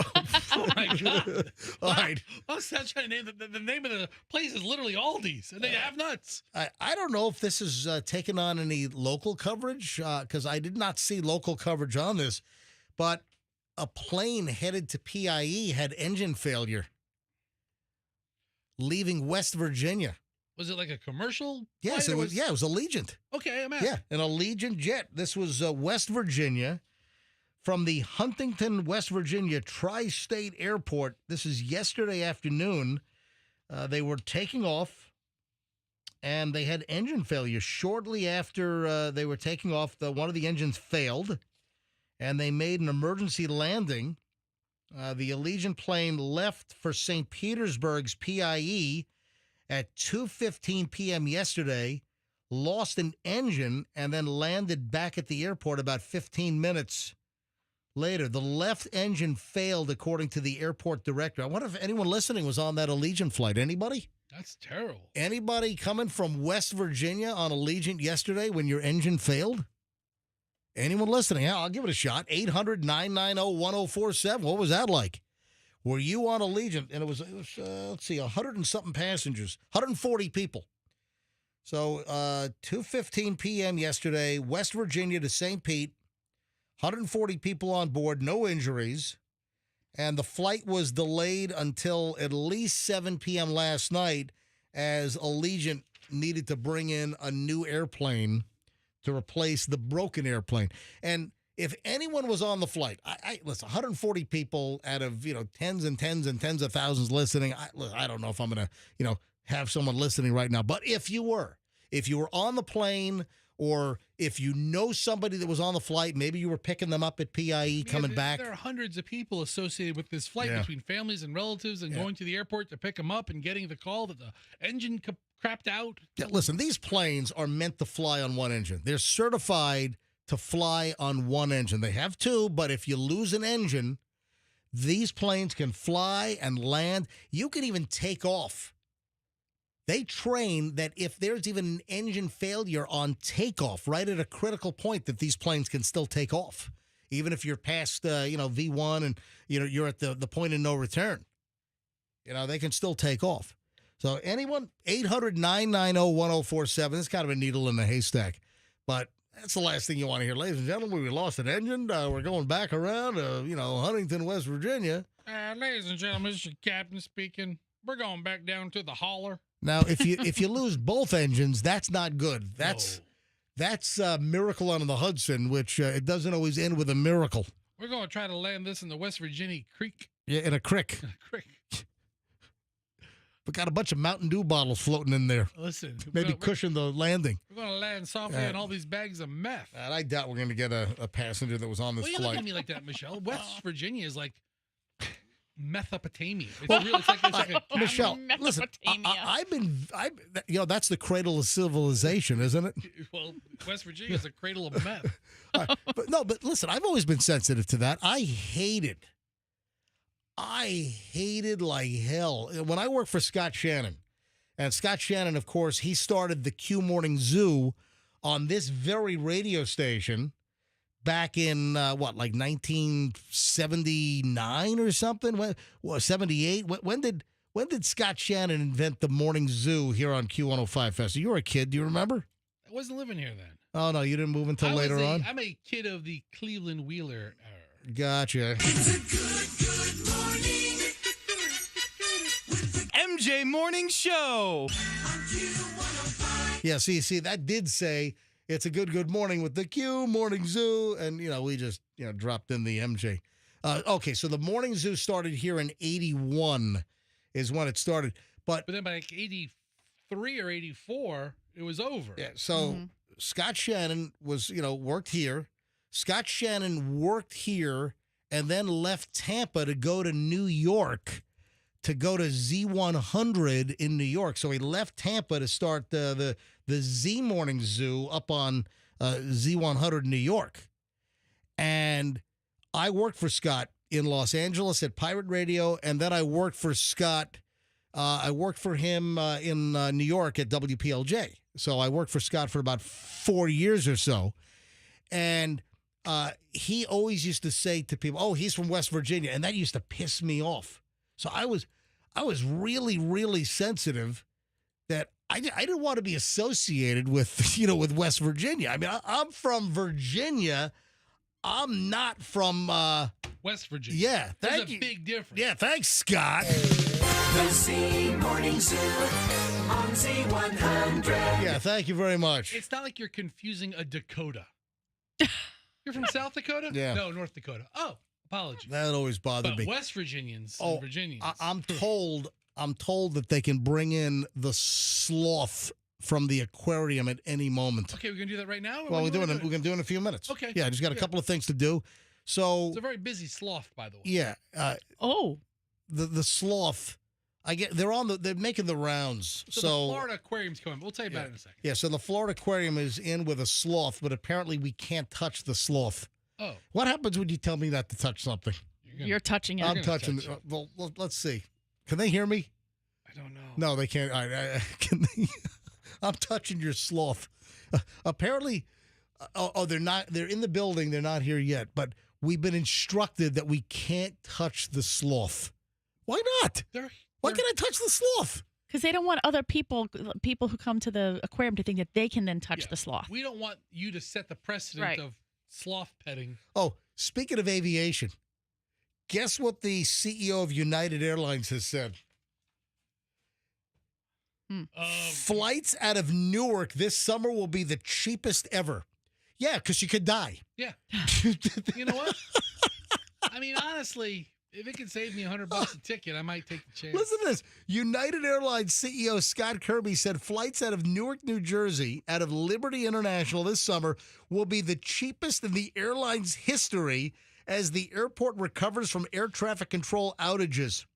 Kirby said passengers can expect the highest on-time performance at Newark compared to all the other area airports this summer because the FAA reduced the number of arrivals and departures at the airport to help manage delays, ensure safety. He also said passengers should expect a big discount given that the carrier has lost a lot of bookings. So apparently, if you want a cheap flight and you want to, put your life in jeopardy, all you have to do is book a United flight out of Newark. I just booked that for our vacation this summer. I Googled the cheapest flights. Newark came up. We're going somewhere out of Newark. Really? I would do it. I know you would. You go to Newark, and the kids and I'll go to LaGuardia. Oh, you're gonna send me from a different airport? Well, you said you would do it, and I don't think the kids want to, and I don't think I want to either. Oh so. man, I want to test this out though. I want to. I want to at least see how much are flights out of Newark. I mean, if they're doing a crazy deal, it might be fun to just go up to the city for a couple of days. So no, hey, listen, even leaving the country from Newark. Right. Michelle, are we taking a freaking summer vacation? I haven't figured that out yet. Well, it is June. It's like summertime. When does summer start? First of all, I got to get a passport. 20th? When is the summer solstice? I don't know when the solstice is, but it's summertime now. I've told her what days I won't be here, which is like the entire month of July. All right. The whole month off. Andrew tells me that we have a United employee on hold. Okay. That wants to be anonymous. Yeah. All right, hang on a minute. Hi, good morning, MJ Morning Show. Who's this? Oh, I'm sorry. It's anonymous. Yeah. All right. Is this a real call or are you going to pull my leg?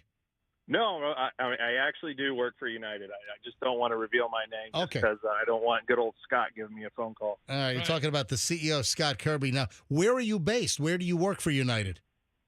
So I live here in Florida, obviously, and then I'm based up in Newark, New Jersey. So I deal with all the New York stuff quite frequently. All right, so are you a pilot? Sure.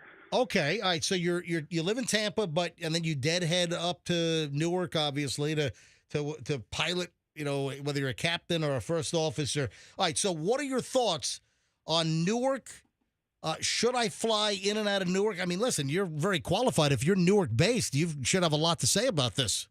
Oh, my gosh, yeah. So we have, I mean, as a pilot, yeah, we have so many contingency plans on what we're doing. It is completely safe. On the air traffic controller side, they are extremely overworked and understaffed. Mm-hmm. The best way I could put it, remember we used to go to high school and they would have college career fairs and whatnot? Yep. You never heard anything about air traffic control at all. Yeah. You never knew that there were other stuff in aviation to do. And that's where there's a lot of potential for, I think, for career-wise, because you can make six figures and on a government salary and benefits. Yeah, I think we talked about this, that on average, an air traffic controller can make like $150 or more a year. Oh my gosh, yeah, at least. And you're on government benefits. It's an amazing deal. But also, it's a very high-stress job, and they force you to retire as an air traffic controller in your, mid-50s? I think it's 56, if I recall. Yeah. For pilots, it's 65. Yep. They're trying to increase that to 67. Yep. So there is a little bit of a push, and it's kind of 50-50 on whether or not to increase it by 2 years. Do you fly domestically or internationally? I do both. So I'm on the 737, so I go back and forth between I actually did a red-eye from Anchorage, Alaska, from Anchorage to New York 2 days ago. Gotcha. So awesome. Listen, I fly United, every once in a while. Michelle, to Denver when we go skiing every year. So you think that if we do an international trip and Michelle can get a kick-ass rate in Polaris first class out of Newark overseas, we ought to take advantage of Newark departure? Oh my gosh, always. Yes, please do. And the reason why, and I have, friends and family that are on my benefits. I'm like, if you're going to do United. Yeah. So speaking of benefits, got a couple of buddy passes for me? How many passes do you have left? I mean, I got quite a few, but I don't know if the buddy passes, especially right now with how cheap the rates are, you probably want to get on my level of standby versus. Just a guaranteed seat on the flight. Mm-hmm. Yeah. So, Michelle, why don't you take a look at Newark and maybe we can get a kick-butt United flight overseas? I'll do it. We do have a new one, MJ. We did have a new route that's supposed to be unbelievable. It's over in Madeira, Portugal. You know what? I think I read that. I think I saw that on View from the Wing. Hey, do you mind if I put you on hold and I get your contact information off the air? Yeah. All right. So anonymous pilot, Andrew, grab his information off the air, would you please? So, listen, United, you're very pro-United. The airline ought to be very happy with you. Yeah. Oh, my. I tell you, MJ, I used to work for one of their regional competitors. Yep. And it had a big red and blue symbol on it on the tail. Yep. And very, very different culture. I will say it's a lot more relaxed but professional. And I really enjoy it. The pilot group is a bunch of really cool, laid-back guys and very diverse backgrounds. I haven't met a pilot really that does not like their job. Yeah. So listen, this guy ought to be doing career days to recruit people for United. All right, hold on. I'm going to put you on hold real quick, all right? Yes, sir. All right, thank you for calling in. Hey, Andrew, can you get the pilot's information? Always like a stable of good contacts. Mm-hmm. All right, is the sloth ready? Is this technically a tree? Bring in the sloth! Bring in the sloth! Come on in, guys. All right. I've just been informed it's gonna take an hour and a half for the sloth to climb in. All right, hang on a minute. The sloth has arrived. All right, look at this thing. It's just like that commercial I saw with the sloth in, like a Progressive commercial or something. Just like that, except this is at the aquarium. Yeah. Hey guys, this is and this is the only swimming sloth because you toss him in the fish tank, right? No, I'm kidding. All right, so who's the spokesperson for the sloth here? Who's all right, so right to the microphone. You got to get right on that microphone, right into that sucker. Yeah, I'm Tony, and then this is Cameron, who will be talking on behalf of the All aquarium. right. Is he overwhelmed? No. Okay. Yeah, no, he's quite calm. Aw. We have a good relationship, so he knows that kind of when he's with me in the way that we've got him with you guys today, he's very calm. He knows that this is his job. He knows he's going to get snacks when he's here. Sometimes he'll even fall asleep with us. He's just hanging on to you. You have just completely described how I am at work. I know that I'm going to get snacks. I'm relaxed, and I'm probably going to take a nap sometime during the morning. All right, so what's the deal with we can't touch the sloth? Come a little closer to the microphone. Yeah, of course. I was told we can't touch the sloth. So we do sloth programs at the Florida Aquarium. We offer them as as an extra experience for our guests. He's going to check out the microphone. Oh, yeah, he's sniffing the microphone. Sniffs in there. Yeah, it's got someone's bad breath on it. So we offer the opportunity to be able to feed them, see them up close. We do have some of their fur where you can touch that as well. Okay. We don't do programs where we touch our sloths. It's just a choice-based program that we want to give them as much choice as possible. What about Take the Sloth Home for the Weekend program? Does that exist? I don't know if you'd want to do that. I was telling the folks earlier that they need a warm, humid environment. So most of us like to keep our houses nice and cool during the summer. Right. No. During the summer, they like their houses or they like their home area to be around 80 degrees, 90% humidity, pretty hot and humid all the time. So not the best house pet. The obvious question is, why does an aquarium have a sloth? That's a great question. See, that's the big question. I mean, it doesn't swim, does it? They can swim. I mean, so can I. I mean, big deal. I'm not the aquarium. It's definitely more so a needs more than necessarily something that they would choose to do for leisure, to say that.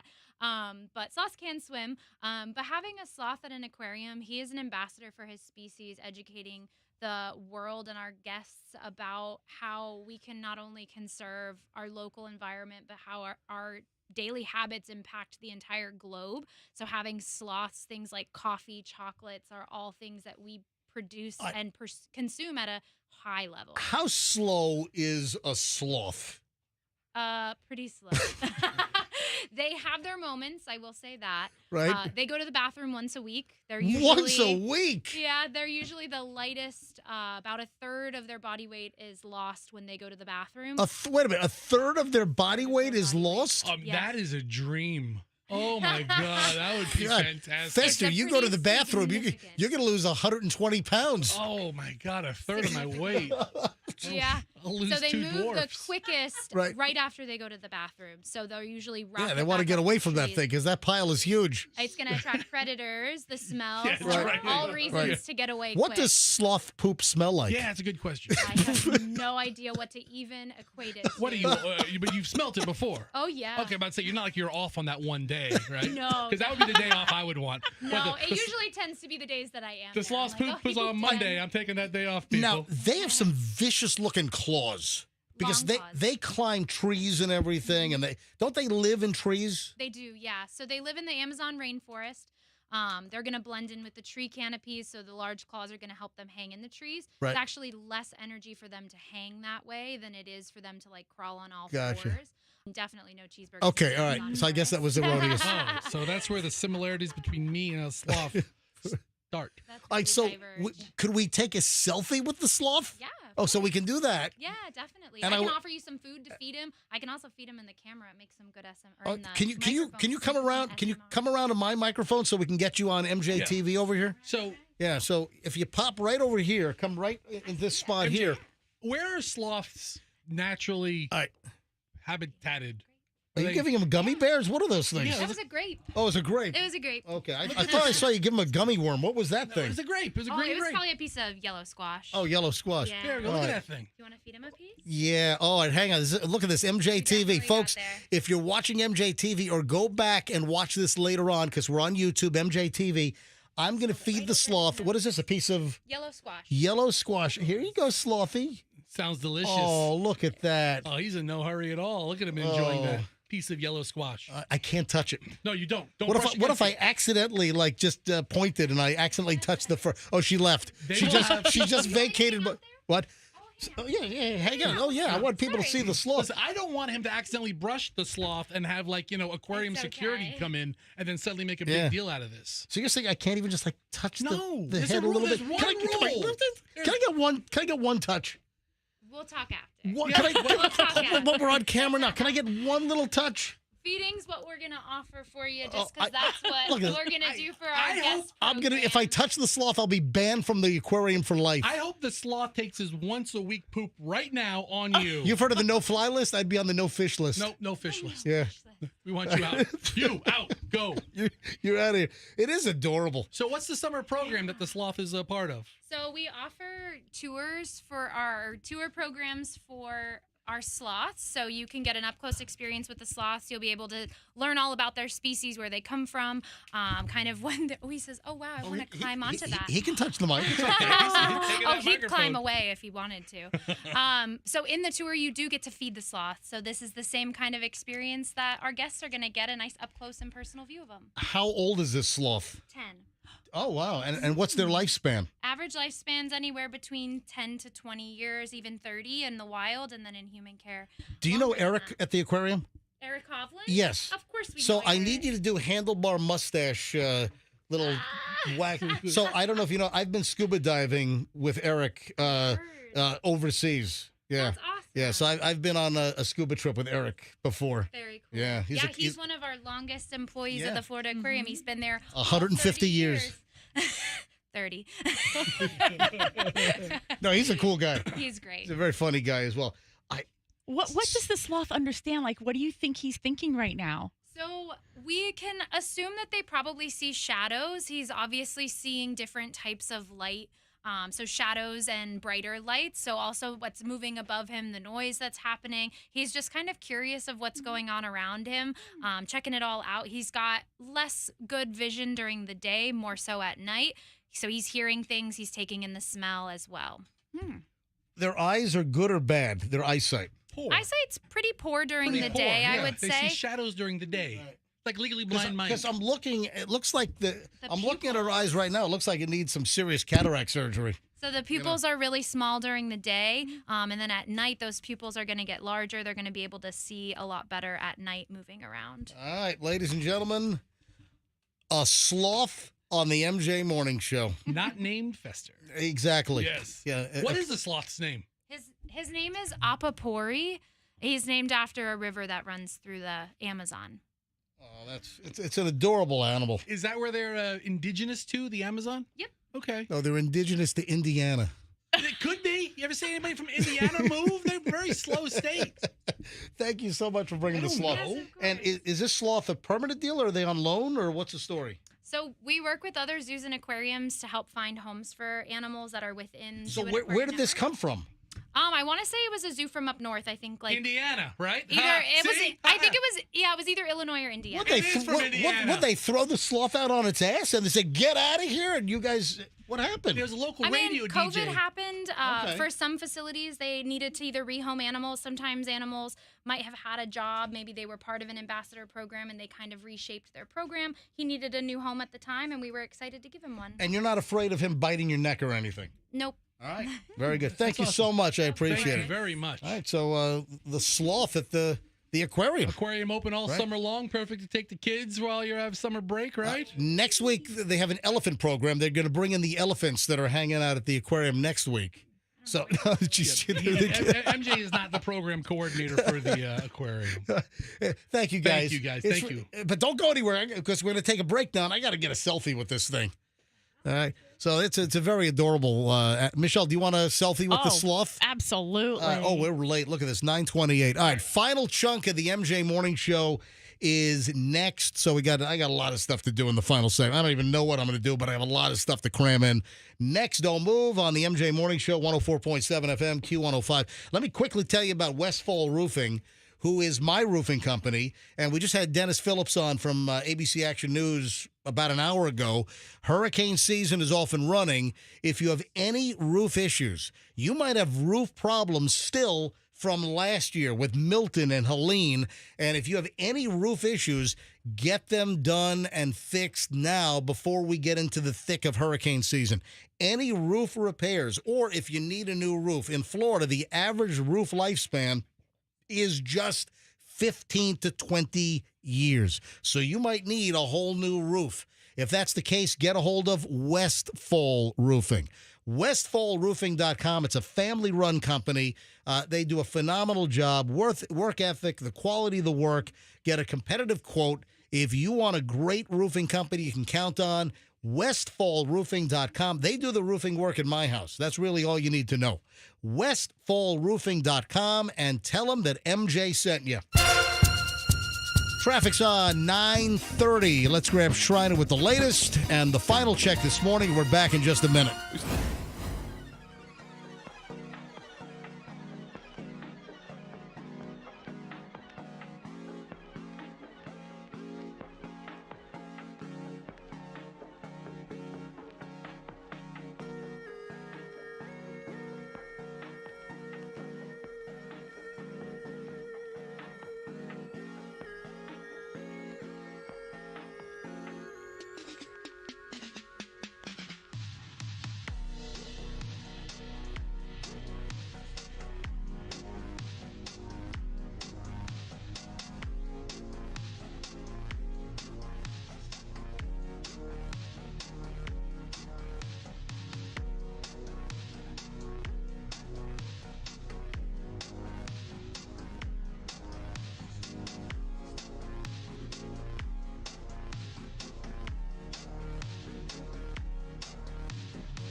MJ Morning Show. Yeah, we're all preoccupied here. We're all taking selfies with the now. Real quick, do we call it? Is it a tree sloth? Is that the actual? Is that the actual name? Is it a tree sloth? Is that what we call it, or?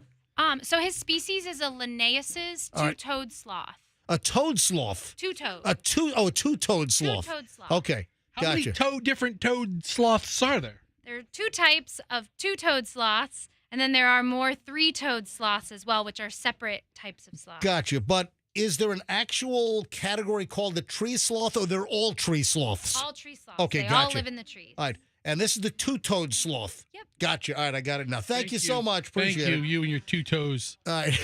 See ya. All right. I'm going to post some images. That was super cool, man. In just a bit. Oh, you know what? Hang on. They gotta go. Hold on. They got one more station. Hold on. Can you come back in for 1 second?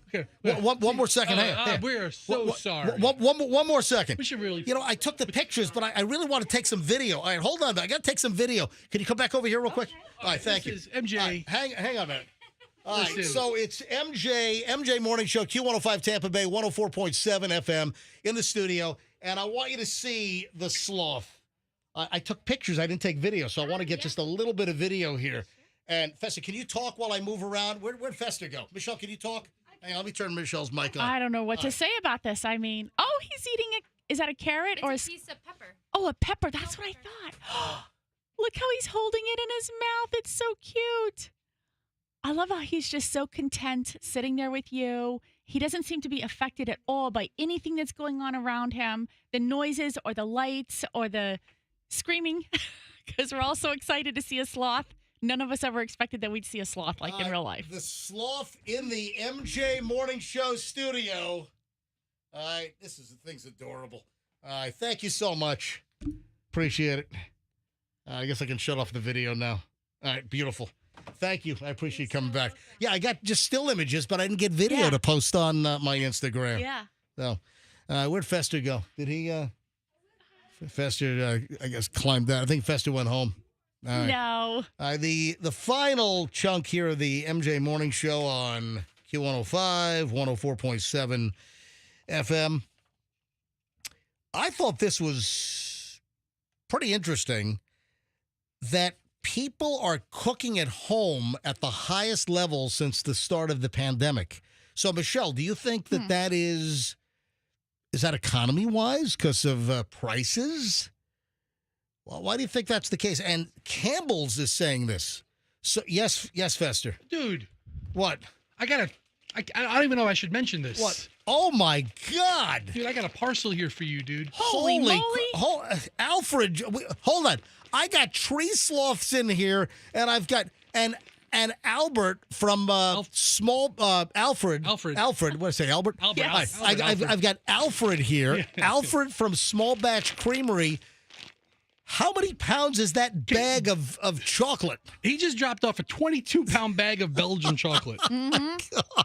I'm going to need like 6 pounds of this, by the way. I'm going to tell you right now that my chocolate ice cream is amazing. Here, step up to the microphone over here. Alfred, this is like all kinds of guests. I got sloths, and then I've got ice cream maker Alfred popping in. He's waving me off over here. All right. So Alfred owns the Small Batch Creamery, which is on 4th and about 54th Street in St. Pete. And great ice cream. If you want phenomenal ice cream, Small Batch Creamery, it's all made in-house. And Alfred knows that I also make my own ice cream at home, and I use the Calabout Belgian chocolate dark calates to make my chocolate ice cream. And he just dropped off a 22-pound bag of chocolate chips, essentially. I thought it was a bag of horse feed. I'm like, what the hell are you on camera? Yeah, I got my camera right here, yeah. Yeah. Let me see this thing. Pass this thing over to me. You know, with the size batches are you gonna throw it? I'm going to throw it. No! Go throw it. 3, 2, 1. Throw. Oh, my God. Look at this thing. Look at this gigantic bag of... I thought you were going to get me like a little 2-pound bag, a little 5-pound bag. Only the best for MJ. 22 pounds. Do you know how much chocolate ice cream I can make with this? Yeah, he knows exactly how much you can make. Here, talking to this. Oh, my God. All right, thank you very much. Right. I appreciate it. When's the shop open? What are the hours of the shop if anybody wants to stop? 12 to 9:30 Yeah. Monday to Thursday. Oh, louder in the mic. Go ahead. 12 to 9:30 Monday to Thursday, and 12 to 10:30 Friday, Saturday, and Sunday. Yeah, he's got really good ice cream. Look, if you want to go get some great ice cream in St. Petersburg, it's small batch cream. Not only that, and Alfred, you know what I'm a huge fan of in your shop. I always get 2 of them every time I go. And Chloe and I had a huge fight because I ate one and I was thinking I was going to eat the other one, and she ate it before I got to it. Yeah. Oh, yeah. They make some killer brownies. And Best brownies. All right, so if you're looking for great ice cream, I highly recommend Small Batch Creamery, 4th Street, St. Pete. Tell them MJ sent you. And we're going to work on an MJ flavor. Absolutely, when you're ready. All right. A lot of nuts. Yeah. A lot of nuts. Alfred, thank you, buddy. I appreciate you stopping by. All right. Thanks. I'll be in touch. Thank you. Look at that. All right, so I was talking about, speaking of food. I know. I was just talking about people are cooking at home. According to the Campbell's Soup Company, more people are cooking at home at the highest level since the start of the pandemic, meaning that people are not going out as much. I feel that way, yeah. And clearly it's economy driven, that a lot of people are kind of down on the economy. Price wise, inflation kind of hit us hard. We've got, where are the tariffs going to land? And, you have, I don't know if you saw this, but Walmart is raising prices. This has already begun. Walmart has already quietly started raising prices. Same thing with Target. Because if they're paying more for goods, they're not going to absorb all of that. They're going to pass it along to us. Doesn't matter who the president is. It does. If they're paying more for goods, whatever the condition is, if it had nothing to do with tariffs and prices went up, they're going to raise the prices. I mean, all the big boxes. I mean, Home Depot came out with a statement. A lot of their supplies come from overseas. The Target, Walmart, all are going to have price adjustments in the very near future if it hasn't started already in most of these places. Now, Campbell's is saying that consumers are preparing their own meals at the highest rate in about half a decade. So, believe it or not, the pandemic started a half a decade ago, 5 years ago. Man, it seems like it was yesterday and forever ago. Hey, At the same time. Yeah. The other thing is really interesting, and I don't want to see this, but more consumers are financing their groceries. What the hell does that mean? Right. So I don't understand. Like, the groceries are just as expensive as going out. So why is the staying home and cooking? Okay, so no, that's not the case. I mean, listen, you can buy a pound of pasta, right? A pound of ground beef. You buy a box. If you buy cheap pasta, Right. that kind of sucks. But you could probably get a box of pasta for $1, right? Okay, you get one for $2, but get a nicer one for $3 a box. I mean, listen. Well, listen, buy Rumo or listen, you're not trying You're not trying to work on a budget that you're trying to feed a family of 4 and just get them fed and get them to bed. I get it. But if you can make a complete meal. This damn microphone broke. That's all right. Just keep going. Yeah. No one knows. Keep going. Okay. Well, listen. They know now. You can make a complete meal for a family of 4 for $20, right? You go out, every meal is $20 plus a tip, plus the time. Yeah, $150 before you know it. So, but people are financing groceries. The whole buy now, pay later. Yeah. Is really taking off in all aspects. And, one of the buy now, pay laters is Klarna. Yeah. Mm-hmm. And I've been reading more and more that people are late with their Klarna payments as well. How do you repossess that? How do you repossess the food? Yeah, I mean, you buy a car, they know where you park it. It'll screw up your credit rating is what it will do.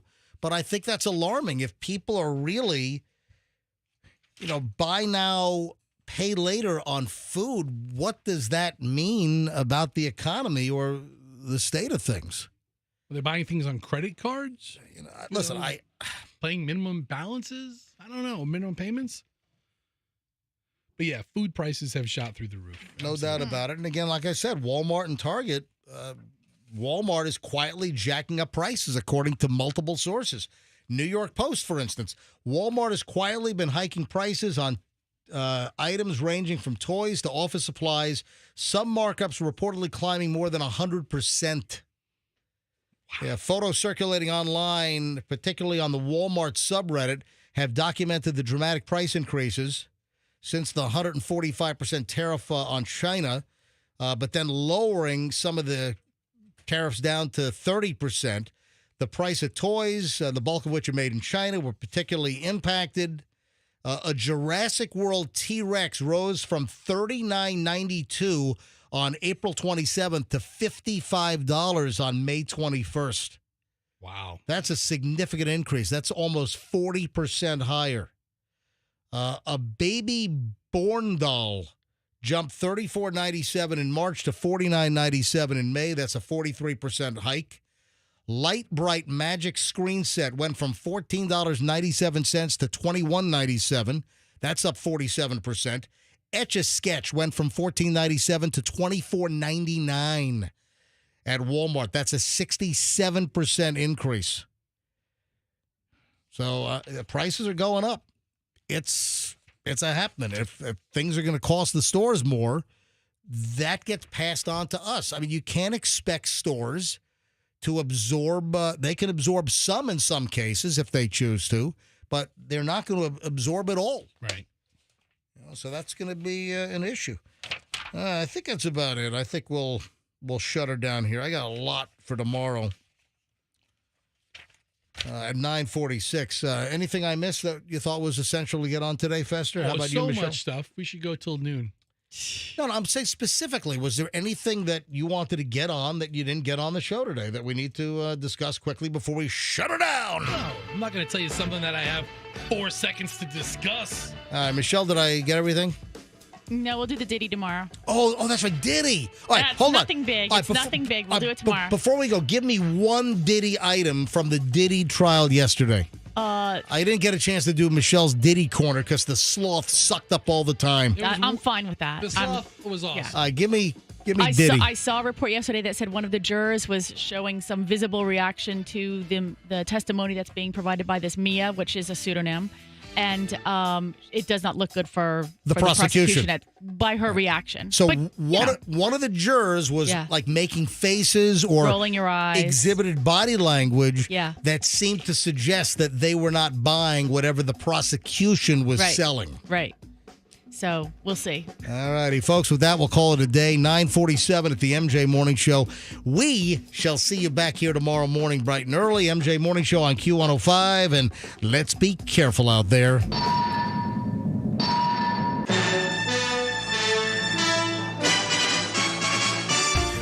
Hear the latest MJ Morning Show podcast on the Q105 app.